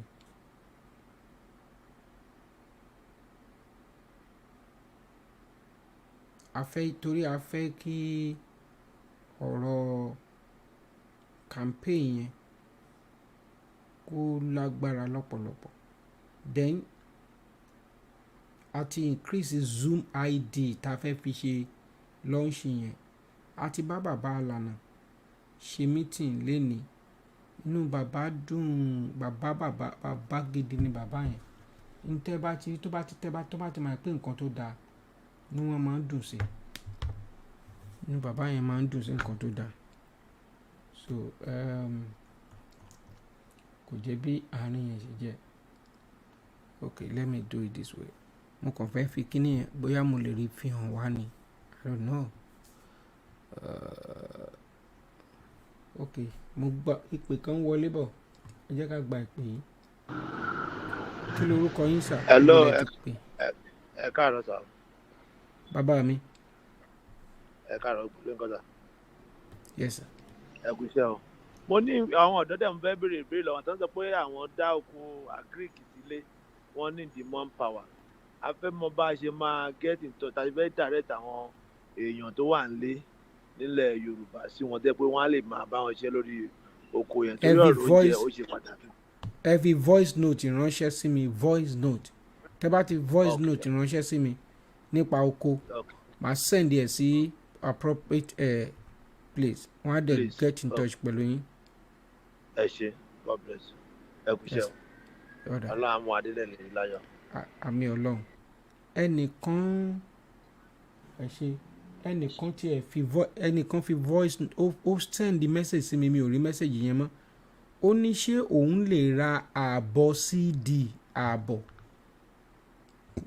mo ti rí ẹ jẹ́ kí n fóun ránṣẹ́ sí wọn bẹ́ẹ̀ ni mà ó ní this weekend yìí sà I pay frequently of the half of carton kí olúwa kó ràn wọ́n lọ́wọ́ ó dáa ọlọ́run yóò ràn yín lọ́wọ́ mọ́ mi wá ọlọ́run yóò ràn yín lọ́wọ́ mo wà lórí live program báyìí àbí dádì ó ní kí n má pè ní màmá mọ́ dádì wa ẹ má bínú wọ́n ní wọ́n máa ra half carton of cd so kì í ṣe pé bóyá cd ti tó ta lọ ń ṣe ìwé o cd yẹn ò tó nǹkan kan a ṣe ń pé 3,000 plus ni mi ò mọ̀ bóyá bàbá wa tán wà nídìí cd yẹn mi mọ̀ bóyá wọ́n ti kó online by I don't know but that notwithstanding ẹ jẹ́ kí n ṣe báyìí mo fẹ́ fi kíní kan hàn wá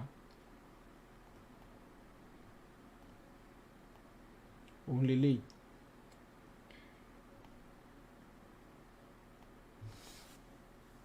kíní tí mo fẹ́ fi hàn wá lélẹ́yìí ibikíbi tá a bá ti rí zoom id yẹn má wọ́ọ̀rì ẹ̀ lè máa bèrè pé kò sí id ńbẹ̀ kò sí kíní kan ńbẹ̀ ẹ̀yìn ẹ̀ fìyẹn lẹ̀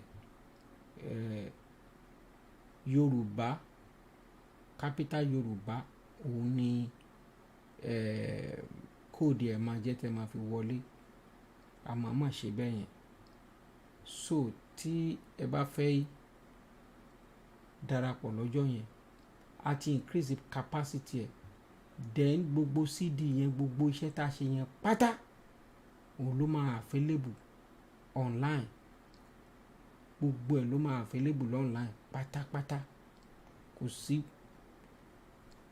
cd ni o dvd ni o gbogbo ẹ̀ máa wo gbogbo soft copy ìwé yẹn ẹ máa lè rí download lórí Yorùbá Kingdom TV nígbà tá a bá lọ́ọ́ ṣe tán gbogbo adẹ̀ ń sọ pé kì í ṣọ̀rọ̀ ẹgbẹ́ o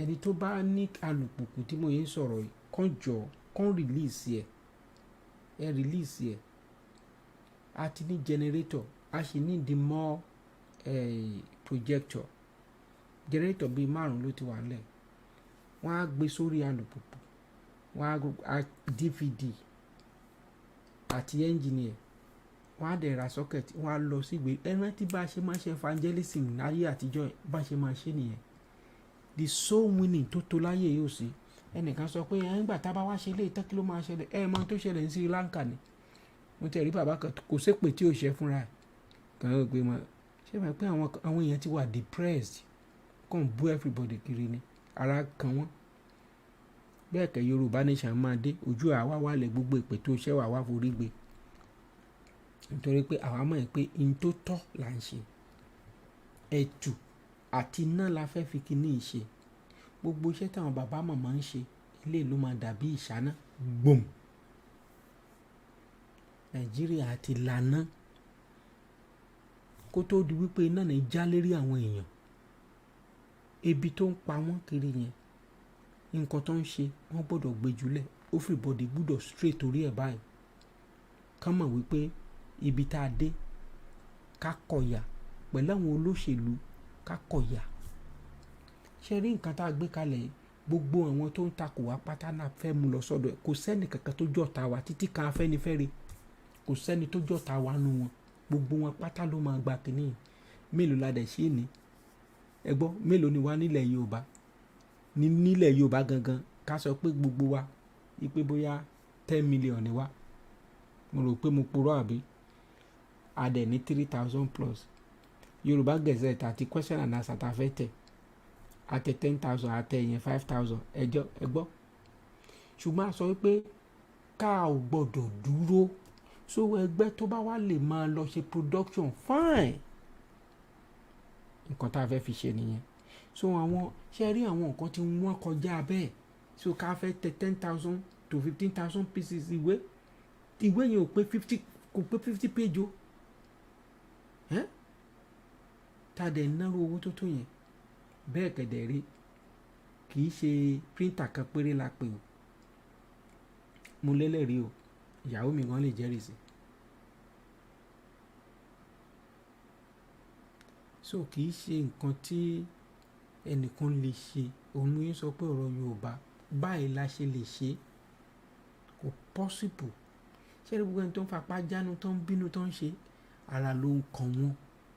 CD ò tí ì tó ẹjọ́ ṣé CD 3,000 plus la fẹ́ lò but tá a bá bẹ̀rẹ̀ iṣẹ́ inú yín gan ò ní dùn ẹ sọ pé àṣà ń sọ pé kíní kan gbá kan owó kan mọ́mí wa tó sọ pé òun á tún ra gbogbo nǹkan tẹ́ ẹ bá ṣáàtì ní ẹ jẹ́ ká ẹ gbọ́ àwọn nǹkan tọ́dọ̀ sọ big elephant ni tó bá jẹ́ ìtọ̀ ló lè tọ̀ sójú ẹ̀ kójú ẹ̀ wù yá ẹ jẹ́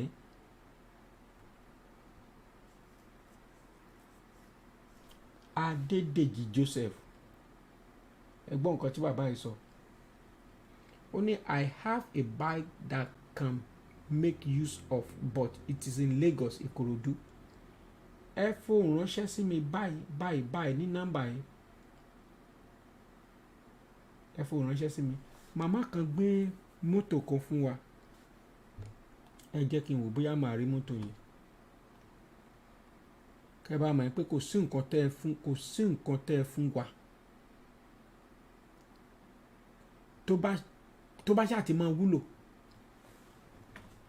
dẹ́ńṣẹ́ wá rí kinní kan kọ́lọ́n bá mi tọ́jú ọ̀tẹ́gbẹ̀yẹ ẹ wá rí kinní kan tó máa ń ṣe tá bá ti rí kinní yẹn ẹ mọ̀ kan tó máa ṣe wọ́n á wá lọ engrave ẹ̀ wọ́n á kọ Yorùbá sí lára kò dàbí nǹkan tó jẹ́ pé àwọn kan tá a mọ̀ orin ẹ̀ tá a mọ̀ ibi tó wọ̀ tá a mọ̀ ibi tó rá sí eléyìí yàtọ̀ kò rí bẹ́ẹ̀ eléyìí yàtọ̀ ẹ wo ẹ jẹ́ kí n fi machine mo fẹ́ wò bóyá màá rí mọ́tò yẹn ni o ìyá yẹn fún wa ní mọ́tò yẹn mi ò mà rí òkè mo ti rí ṣé ẹ jẹ́ kí n ṣe àì pẹ̀lú wa kẹ́ ẹ lè rí a ò tí ì lọ bẹ̀ ṣẹ́ mọ̀ pé mò ń sọ pé a máa lọ wọ́n máa lọ gbé ṣùgbọ́n ẹ̀mí tí mo wà ń bì báyìí tí mi ò rówó fún àwọn ọmọ tó fẹ́ lọ gbé owó tó wà nílẹ̀ àfi ń ṣèwé lọ́wọ́ ṣe owó yẹn ni kí n tún wá fún wọn rárá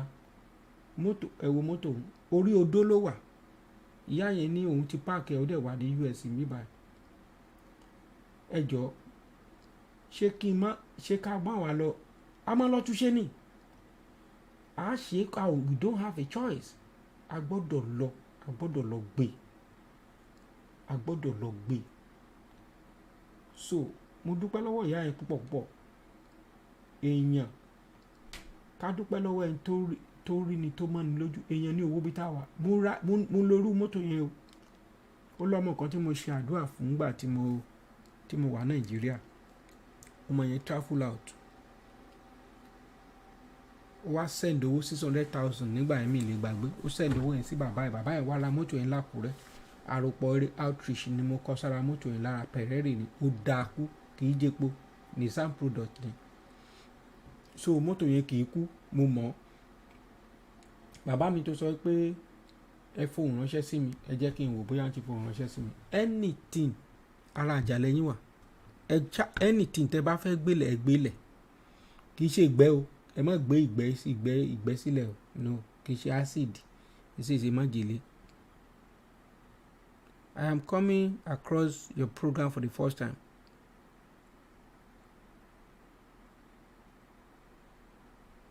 Okay, Yoruba youth, lè fẹ́ join. Jídé Armstrong Ṣànúsí wọ́n máa scrutinize yín o Armstrong yẹn mi mọ̀ túmọ̀ ẹ̀ o. Ok, ẹ jẹ́ kí n fi nọ́mbà yín ṣọwọ́ sí wọn nísinsìnyí ẹ sì ń wò mí lọ́wọ́lọ́wọ́ báyìí màá fi nọ́mbà yín ṣọwọ́ wọ́n á dẹ̀ pè yín that's one thing I trust them they will contact you and please you have to be straightforward because kò sí rọ́tẹ̀ lè pa wọ́n mọ bẹ́ẹ̀ ṣe jẹ́ nǹkan advice ni.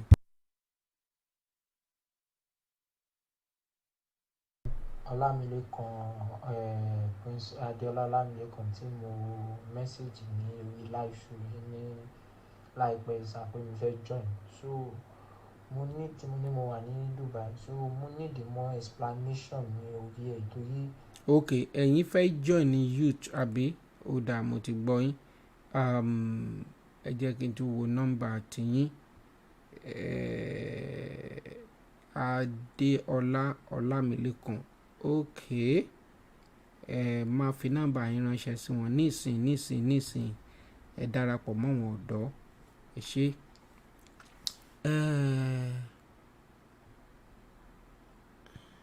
Mo ti fi nọ́mbà yín ránṣẹ́ sí wọn, ẹ jẹ́ kí n wò, mo ṣì ń retí Mr. Adédèjì Joseph, please ẹ jẹ́ kí n mọ Adéníyì Adébáyọ̀, ok I want to join, ẹ̀yin náà fẹ́ join ni ẹ jẹ́ kí n fi ránṣẹ́ sí wọn.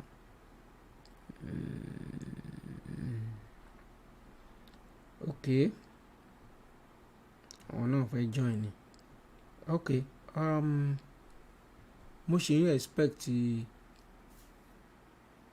ìyá wa kan ti pè mí, ìyá mi àṣebẹ̀bẹ̀ wọ́n ti pè mí, mo máa gba ìpè méjì péré sí kó tó di wípé mo kúrò ní orí ètò. ok yes ẹ ṣé ìyàwó mi, ìyàwó dáadáa. cd tí ìyá yẹn fẹ́ ra yẹn òun ni wọ́n ti bá mi ṣírò sí bí iye tó lè jẹ́ half ẹ̀, cd tí ìyá yẹn fẹ́ ra yẹn iyekíye tí wọ́n bá tiẹ̀ san àjọbẹ̀lá náà á ṣe díẹ̀ ní olè. mo dúpẹ́ bàbá mi Ọ̀tẹ́gbẹ̀yẹ ò ní jábọ́ agbára lọ́wọ́ Ọlọ́run, ẹ kú iṣẹ́ takuntakun, àlàáfíà láwà mi lójú oru báyìí, Ọlọ́run má jẹ́ kẹ́mi èèyàn bọ́, pọ̀ mo ní mi dùn pé àwọn ọ̀dọ́ ti dìde fún nǹkan wọn, ẹ̀mí irú wa yìí ò lè gbé. mo ṣì ń retí kí n tó kò lè rí ètò, mo ṣì ń retí mẹ́sẹ̀gì bàbá mi, hello sir, good morning, I want to join Yoruba youth. ok màá fi nọ́mbà yín ṣọwọ́ sí wọn. ẹ mà fẹ́ join mọ̀ ni mo ní mo nídìí alùpùpù. bàbá tó sọ pé òun máa, bàbá yẹn mi tí rí o, bàbá mi Adédèjì Joseph, ẹ lè pè sórí program nísìn if need be. mo ti fi nọ́mbà yín ṣọwọ́ sí wọn, bàbá mi Babátúndé Akíndélé, mo ti fi nọ́mbà yín ṣọwọ́ sí wọn, wọ́n á pè yín. ok ṣé ká ṣe báyìí ní July 31st bàbá mi Bídèmí Olúyọkù, bẹ́ẹ̀ ni mi ò mọye tó ń ta báìkì báyìí o, but ṣé àmọ́ tí nǹkan kan máa ń ṣẹlẹ̀ tó bá ti di pé kárí ìṣòwò ẹni tó lójú gan lójú ń tì. bàbá kan lé ní 1 million ó tún sẹ́ndì $200, wọ́n sẹ́ndì $200, wọ́n tún wá sẹ́ndì 1 million naira. so owó tá a fẹ́ fi tẹ ìwé tá à ń wá yẹn àti wá kó àkọ́kọ́ fún bàbá yẹn ní 700 kan, àfún ní ọmọ bá sẹ́ndì 600 kan, mo sẹ́ndì 900 kan. èló ló jẹ́ ẹ̀ka ìṣirò ẹ̀ 700 600 900 ẹjọ ẹ ṣírò ẹ pápá àpàṣẹ máa pè mí ò lọ sùkú. mo ṣì ń respect bàbá mi Adédèjì o, I'm still expecting you sir. ẹlẹ́ni báyìí kan ló wà ń Kòròdú, bóyá wọ́n fẹ́ kọ́kọ́ pè kan kọ́kọ́ confam ká mọ̀ ti yọ apá yọ ẹsẹ̀ báyìí yẹn. ẹ wo bí tó bá ń ṣiṣẹ́ ìfúngan ní Kòròdú yẹn àbí ní Ọ̀wọ̀ àbólógùn àbí ní Lọ́kọ́jà, ibi tó o bá wà o lè mọ àwọn èèyàn mọ́ra.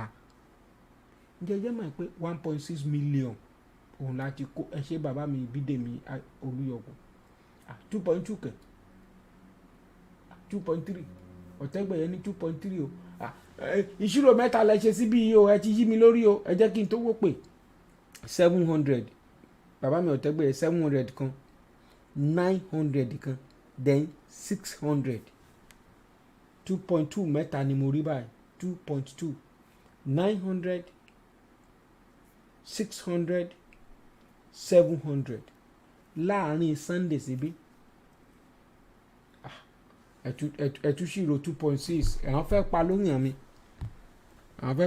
mi àwọn bẹ́ẹ̀ yẹn o ta ni ká gba tiẹ̀ gbọ́n bẹ̀ báyìí ẹ jẹ́ kí n tún pé 900 kan Moses aláàánú 900 kan ẹ máa ṣe 600 kan ó jẹ́ 1.5 àbí now pẹ̀lú 700 1.5 plus 700 ó jẹ́ 2.2 ẹ ṣe jàre bẹ́ẹ̀ ni 2.2 m bẹ́ẹ̀ ni náà má la pa lórí m kónò lórí má la yí ẹ ṣe bàbá mi wọ́n ti dáhùn 2.2 so 2.2 láti kó sí ọwọ́ ẹni tó bá fẹ́ wọ́pọ̀ tó fẹ́ bá a tẹ̀wé iye tá a dẹ̀ fẹ́ fún ìlélókù tó bá àṣà àparí iṣẹ́ July 31st kó tó dé tẹ́ bá wo a dá production CD dúró nítorí nǹkan tá a fẹ́ ṣe so a máa bẹ́lù production CD padà láìpẹ́ yìí because ó kú bí 800 kówó yẹn ká kówó 800 fún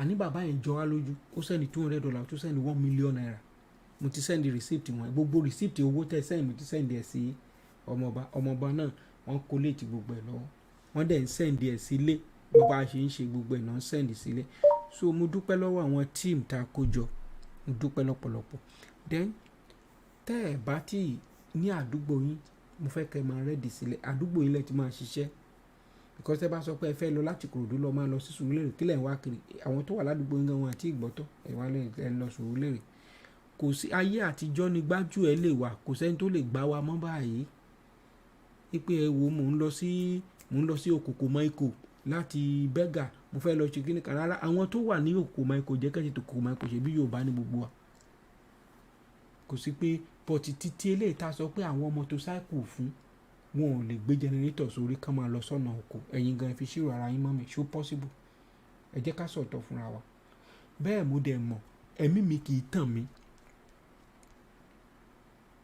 gẹ́gẹ́ bí wòlíì Ọlọ́run ẹ̀mí mi kì í tàn mí lóòótọ́ ara ń fẹ́ bí ẹni pé káwọn ká ti gba Yorùbá nation yìí ló ń ṣàwọn kan lọ́wọ́lọ́wọ́ òun ló máa ń ṣe lẹ́ẹ̀mí tẹ́lómi sọ pé a ò ní di awareness máa gbẹ́yìn yín sọ̀rọ̀ ẹ̀ ń fà wá sẹ́yìn ní ẹ̀ kàn ń fà kókó wá ṣòfò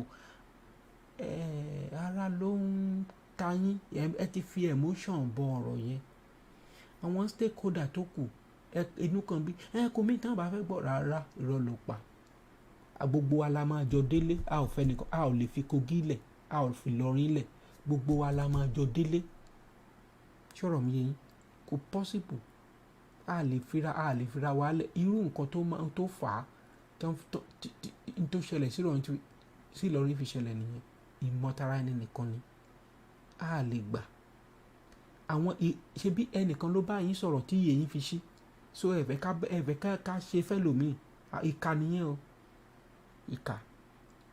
ìkà ni ẹ má jẹ́ àṣẹ bẹ́ẹ̀ a máa jọ délé ni ilé koko ń tágbé a ò ní fi kankan sílẹ̀ kò sókúta tá a máa filẹ̀ tá a ní ṣàìṣíwò á délé bẹ́ẹ̀ ni so ọkàn mi kì í tàn mí arẹ́ni tó lálùpùpù àwọn ọlọ́kadà tẹ̀ ti fojú ẹ rí màbo ó wá lọ páàkì ẹ̀ pamọ́ kò wúlò torí o lè délé lórúkọ Jésù o ò ní padà lọ ṣọ̀kadà I reject it in Jesus name fire o ò ní lọ ṣàárò in Jesus name ẹ jẹ́ ká lo nǹkan tá a ní báyìí ká lò ó fún ọjọ́ ọ̀la ní tèmi gbàgbọ́ nú ẹnìyẹn o dúpẹ́ lẹ́ẹ̀kan sí i dúpẹ́ o lọ́wọ́ ẹ̀yin tó ń bú wa dúpẹ́ lọ́wọ́ ẹ̀yin tí ẹ̀dẹ̀ ṣe báyìí tẹ́ sọ pé ráyà àgbájọwọ́ ni a máa délé ni gbóyin ni mo dúpẹ́ lọ́wọ́ ẹ̀ depression ló fà á táwọn kan fi ń ṣèpè tán fi ń jà ẹ má dá wọn lóhùn ara wọn máa wálẹ̀ má bínú sẹ́nìkẹ́ni àjọ délé ni lórúkọ Jésù olùgbàlà ìkankanú wa kò ní pẹ̀dé gbogbo àwọn ọmọ tá ẹ̀dẹ̀ kó wá sí ìlú òyìnbó pátápátá kò sí kankan tó máa sọnù máa yín lọ́wọ́ ńbẹ̀ wọn ò dẹ̀ ní yọ ọmọ bílíọ̀lì, wọn ò ní yọ ọmọ gbó, wọn ò ní fi ìbọn straight bullet, wọn ò ní fi pa wọ́n. Agbára Ọlọ́run ẹ ní fojú sunkún ọmọ. Ẹ jẹ́ ká try sí. Ìjàngbara ò easy. Wọ́n ti raise hope àwọn èèyàn kọjá. Ọ̀rọ̀ ìjàngbara stage by stage àwa dira wa mú lọ́tún lọ́sì. A máa lọ, a máa rugged lọ, a máa rugged lọ, a máa rugged lọ. Àwọn kan fẹ́ tì wá ṣubú irọ́, ẹ jẹ́ ká máa rọ́kú lọ, a máa délé. News yẹn ti jáde, bàbá lànà ti lànà yẹn 80 something, kí lẹ expect kan tó máa ṣe. Jẹ́ ká fi ṣírò ara wa. Ìgbà míì bàbá yẹn á wà lórí meeting for 10, 11. Inú á máa bí mi tí a bá wà ní meeting pẹ̀lú àwọn kan. Ibi tí a fẹ́ pa bàbá ní bàbá ní ìjókòó lọ́sùnjọ́. Inú á máa bí mi burúkú. Kí ló fà á? Àwọn ọ̀dọ́ tó yẹ ká máa ṣe kíní yẹn kán fún wọn láyè. Inú mi dẹ̀ dùn pé bàbá sọ pé òun ti ń wá wọn tipẹ́. Èmi kọ́, àánú ni mo rí gbà. Mo dúpẹ́ lọ́wọ́ gbogbo ẹ̀yin ìyá àti bàbá tẹ́ darapọ̀ lónìí. Mọ́tòsáìkù tí mò ń retí yìí, bàbá yìí, wọn ò mọ̀ tí ì dá mi lóhùn àbí wọ́n ń bínú ni. Ṣé ń bínú ni? Mr. Josie Adeni, ṣé ń bínú ni? Mo sì rí abẹ́ ń fi mí sí Mr. Josie, kí mo ṣe? Ẹ̀sì bọ̀ ránṣẹ́, ká máa wá sí rí. Mr. Josie, tuntun lẹ máa rà lórúkọ Jésù, kò dẹ̀ ní lára, ìrọ̀rùn lẹ́ẹ̀fì rà. Gbogbo ẹ̀yin tẹ̀dẹ̀ wò mí lórúkọ bàbá ọmọ mi mọ́. Jẹnẹrétọ̀ kan nínú oko wa kan, jẹnẹrétọ̀ kan, projector kan, gbogbo wa pátápátá Ọlọ́run á ràn wá lọ́wọ́, á rira láṣẹ Ọlọ́run. A máa délé. Ṣé ẹ rántí nígbà tán wá ń ṣe evangelism tán kó wa lómi ọbẹ̀ níjọ́sí? Ṣé ẹ gbàgbé? Ẹ̀yin tẹ́ bá ṣe ìrántí jẹ́ jójúgbà wa. Wọ́n á wá gbé projector alálùmọ́lẹ̀ tó máa ń yí báyìí bí kẹ̀kẹ́ yẹn. A máa gbóná burúkú. Kíní tán ṣó ń gbà yẹn, wọ́n á máa ṣe wọ̀n. Wọ́n á máa interpret Jésù sọ Yorùbá. Wọ́n gbé kan wá sóko wa, wọ́n ní jingo kò gbọ́ràn, jingo kò ní olúwa, orí jingo ń gún machine, ó ń gbà lùpùpù, orí jingo sì gé mọ́kótó. Gbà torí ẹ̀ gé mọ́kótó, ó wá bára ẹ̀ lọ́rùn àpáàdì. Ẹ̀rí jingo kí á lọ ní kálukú ń bẹ́ jáde. Tá à ń gba Jésù lólúwa tó lùgbàlà, tán ń ṣèrè bọ́mi fún wa, tá à ń gba Jésù lólúwa tó lùgbàlà. Mélòó ni kẹ́ ẹ wá mọ bí ìran Fúlàní ti wọlé wá, tán ba ayé Haúsá jẹ́, tán destroy ayé wọn, tán dẹ̀ ti ń destroy ayé wọn, tán wá rápáláwọ̀ Ìlọrin. Bọ́n ṣe wá rápáláwọ̀ Ìlọrin, wọ́n gbẹ́nu wọ Yorùbá, wọ́n mọ education wa, wọ́n finish ẹ̀ báyìí. Gbogbo port authority ìwọ ní ilé agbára gbogbo pátá, wọ́n ṣe kí ni, wọ́n jọba síbẹ̀ báyìí. Èèyàn mi kan ó wà ní Nàìjíríà lọ́wọ́lọ́wọ́ báyìí. Ó ní airport, ó ní most of the status tẹ́ rí kí ni Fúlàní náà kó síbẹ̀. Airport ń gangan kí lorúkọ ẹ̀? Orúkọ Fúlàní náà ń sọ airport ẹ̀ tó jẹ́ pé owó kòkó lẹ́ fi ṣe, wọ́n sọ lórúkọ Fúlàní. Refinery ẹ̀ wọ́n ti tà á, ṣé ẹ ti gbọ́?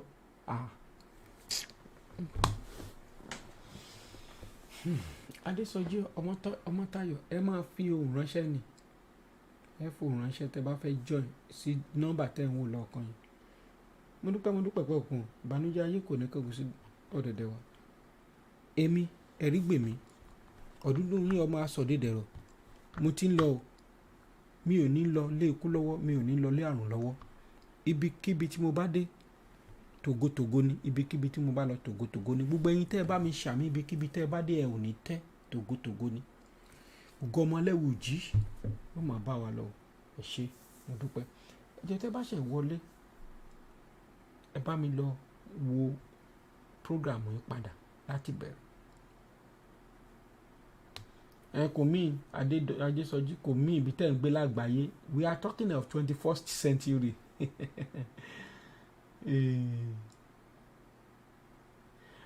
dúdú spray wọ́n máa fún láwẹ̀ anes nǹkan tá à ń ṣe lọ́wọ́ ló ṣe fà á ẹ lọ gbọ́ dúdú spray àwọn tó ń gbọ́ wọ́n gbọ́ wọ́n máa fún láwẹ̀ anes mọ́ a máa ń sọ ọmọ pé stage by stage ní nǹkan so bó ti jẹ́ nìyẹn ẹ ṣé mo dúpẹ́ lọ́pọ̀lọpọ̀ ó dáa kí ni ìyá yìí sọ.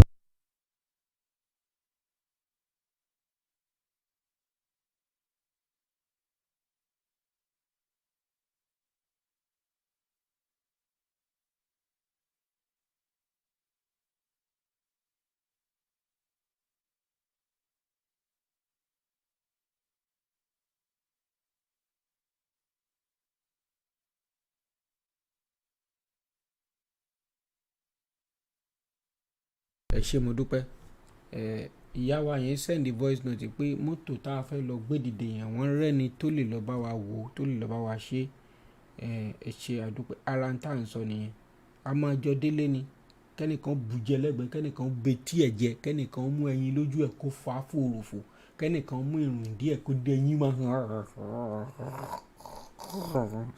ó dẹ̀ jẹ́ oyin ẹ̀ràn fọ yan ẹ jẹ orí ìṣòwò díẹ̀ o kẹ̀yìn mọ́ bẹ́ẹ̀ ni bá ṣe máa lu Nàìjíríà pa nìyẹn mo ń lọ lónìí èmi ni màá máa wá ẹ̀yin ni màá máa bá ẹni tó bá wá sọ pé kí ẹ wá wá kó má wá o òòjọ́ tẹ́yin tútù bá forí sàpàtà òòjọ́ náà lẹ́wọ́ ara rẹ̀ bàjẹ́ ó dàbọ̀. gbẹgbẹ Odùduwà ò fọ́tẹ̀ tún ṣe nìyẹn kò sóṣì kúrò bẹ́ẹ̀ ọmọ onílẹ̀ fẹ́ ló lẹ̀ Odùduwà Odùduwà Odùduwà Yorùbá nation ti dé ó ti dé Odùduwà Odùduwà Odùduwà òmìnira fún tẹrú tọmọ Odùduwà Odùduwà Odùduwà ẹ jẹ́ ká jọ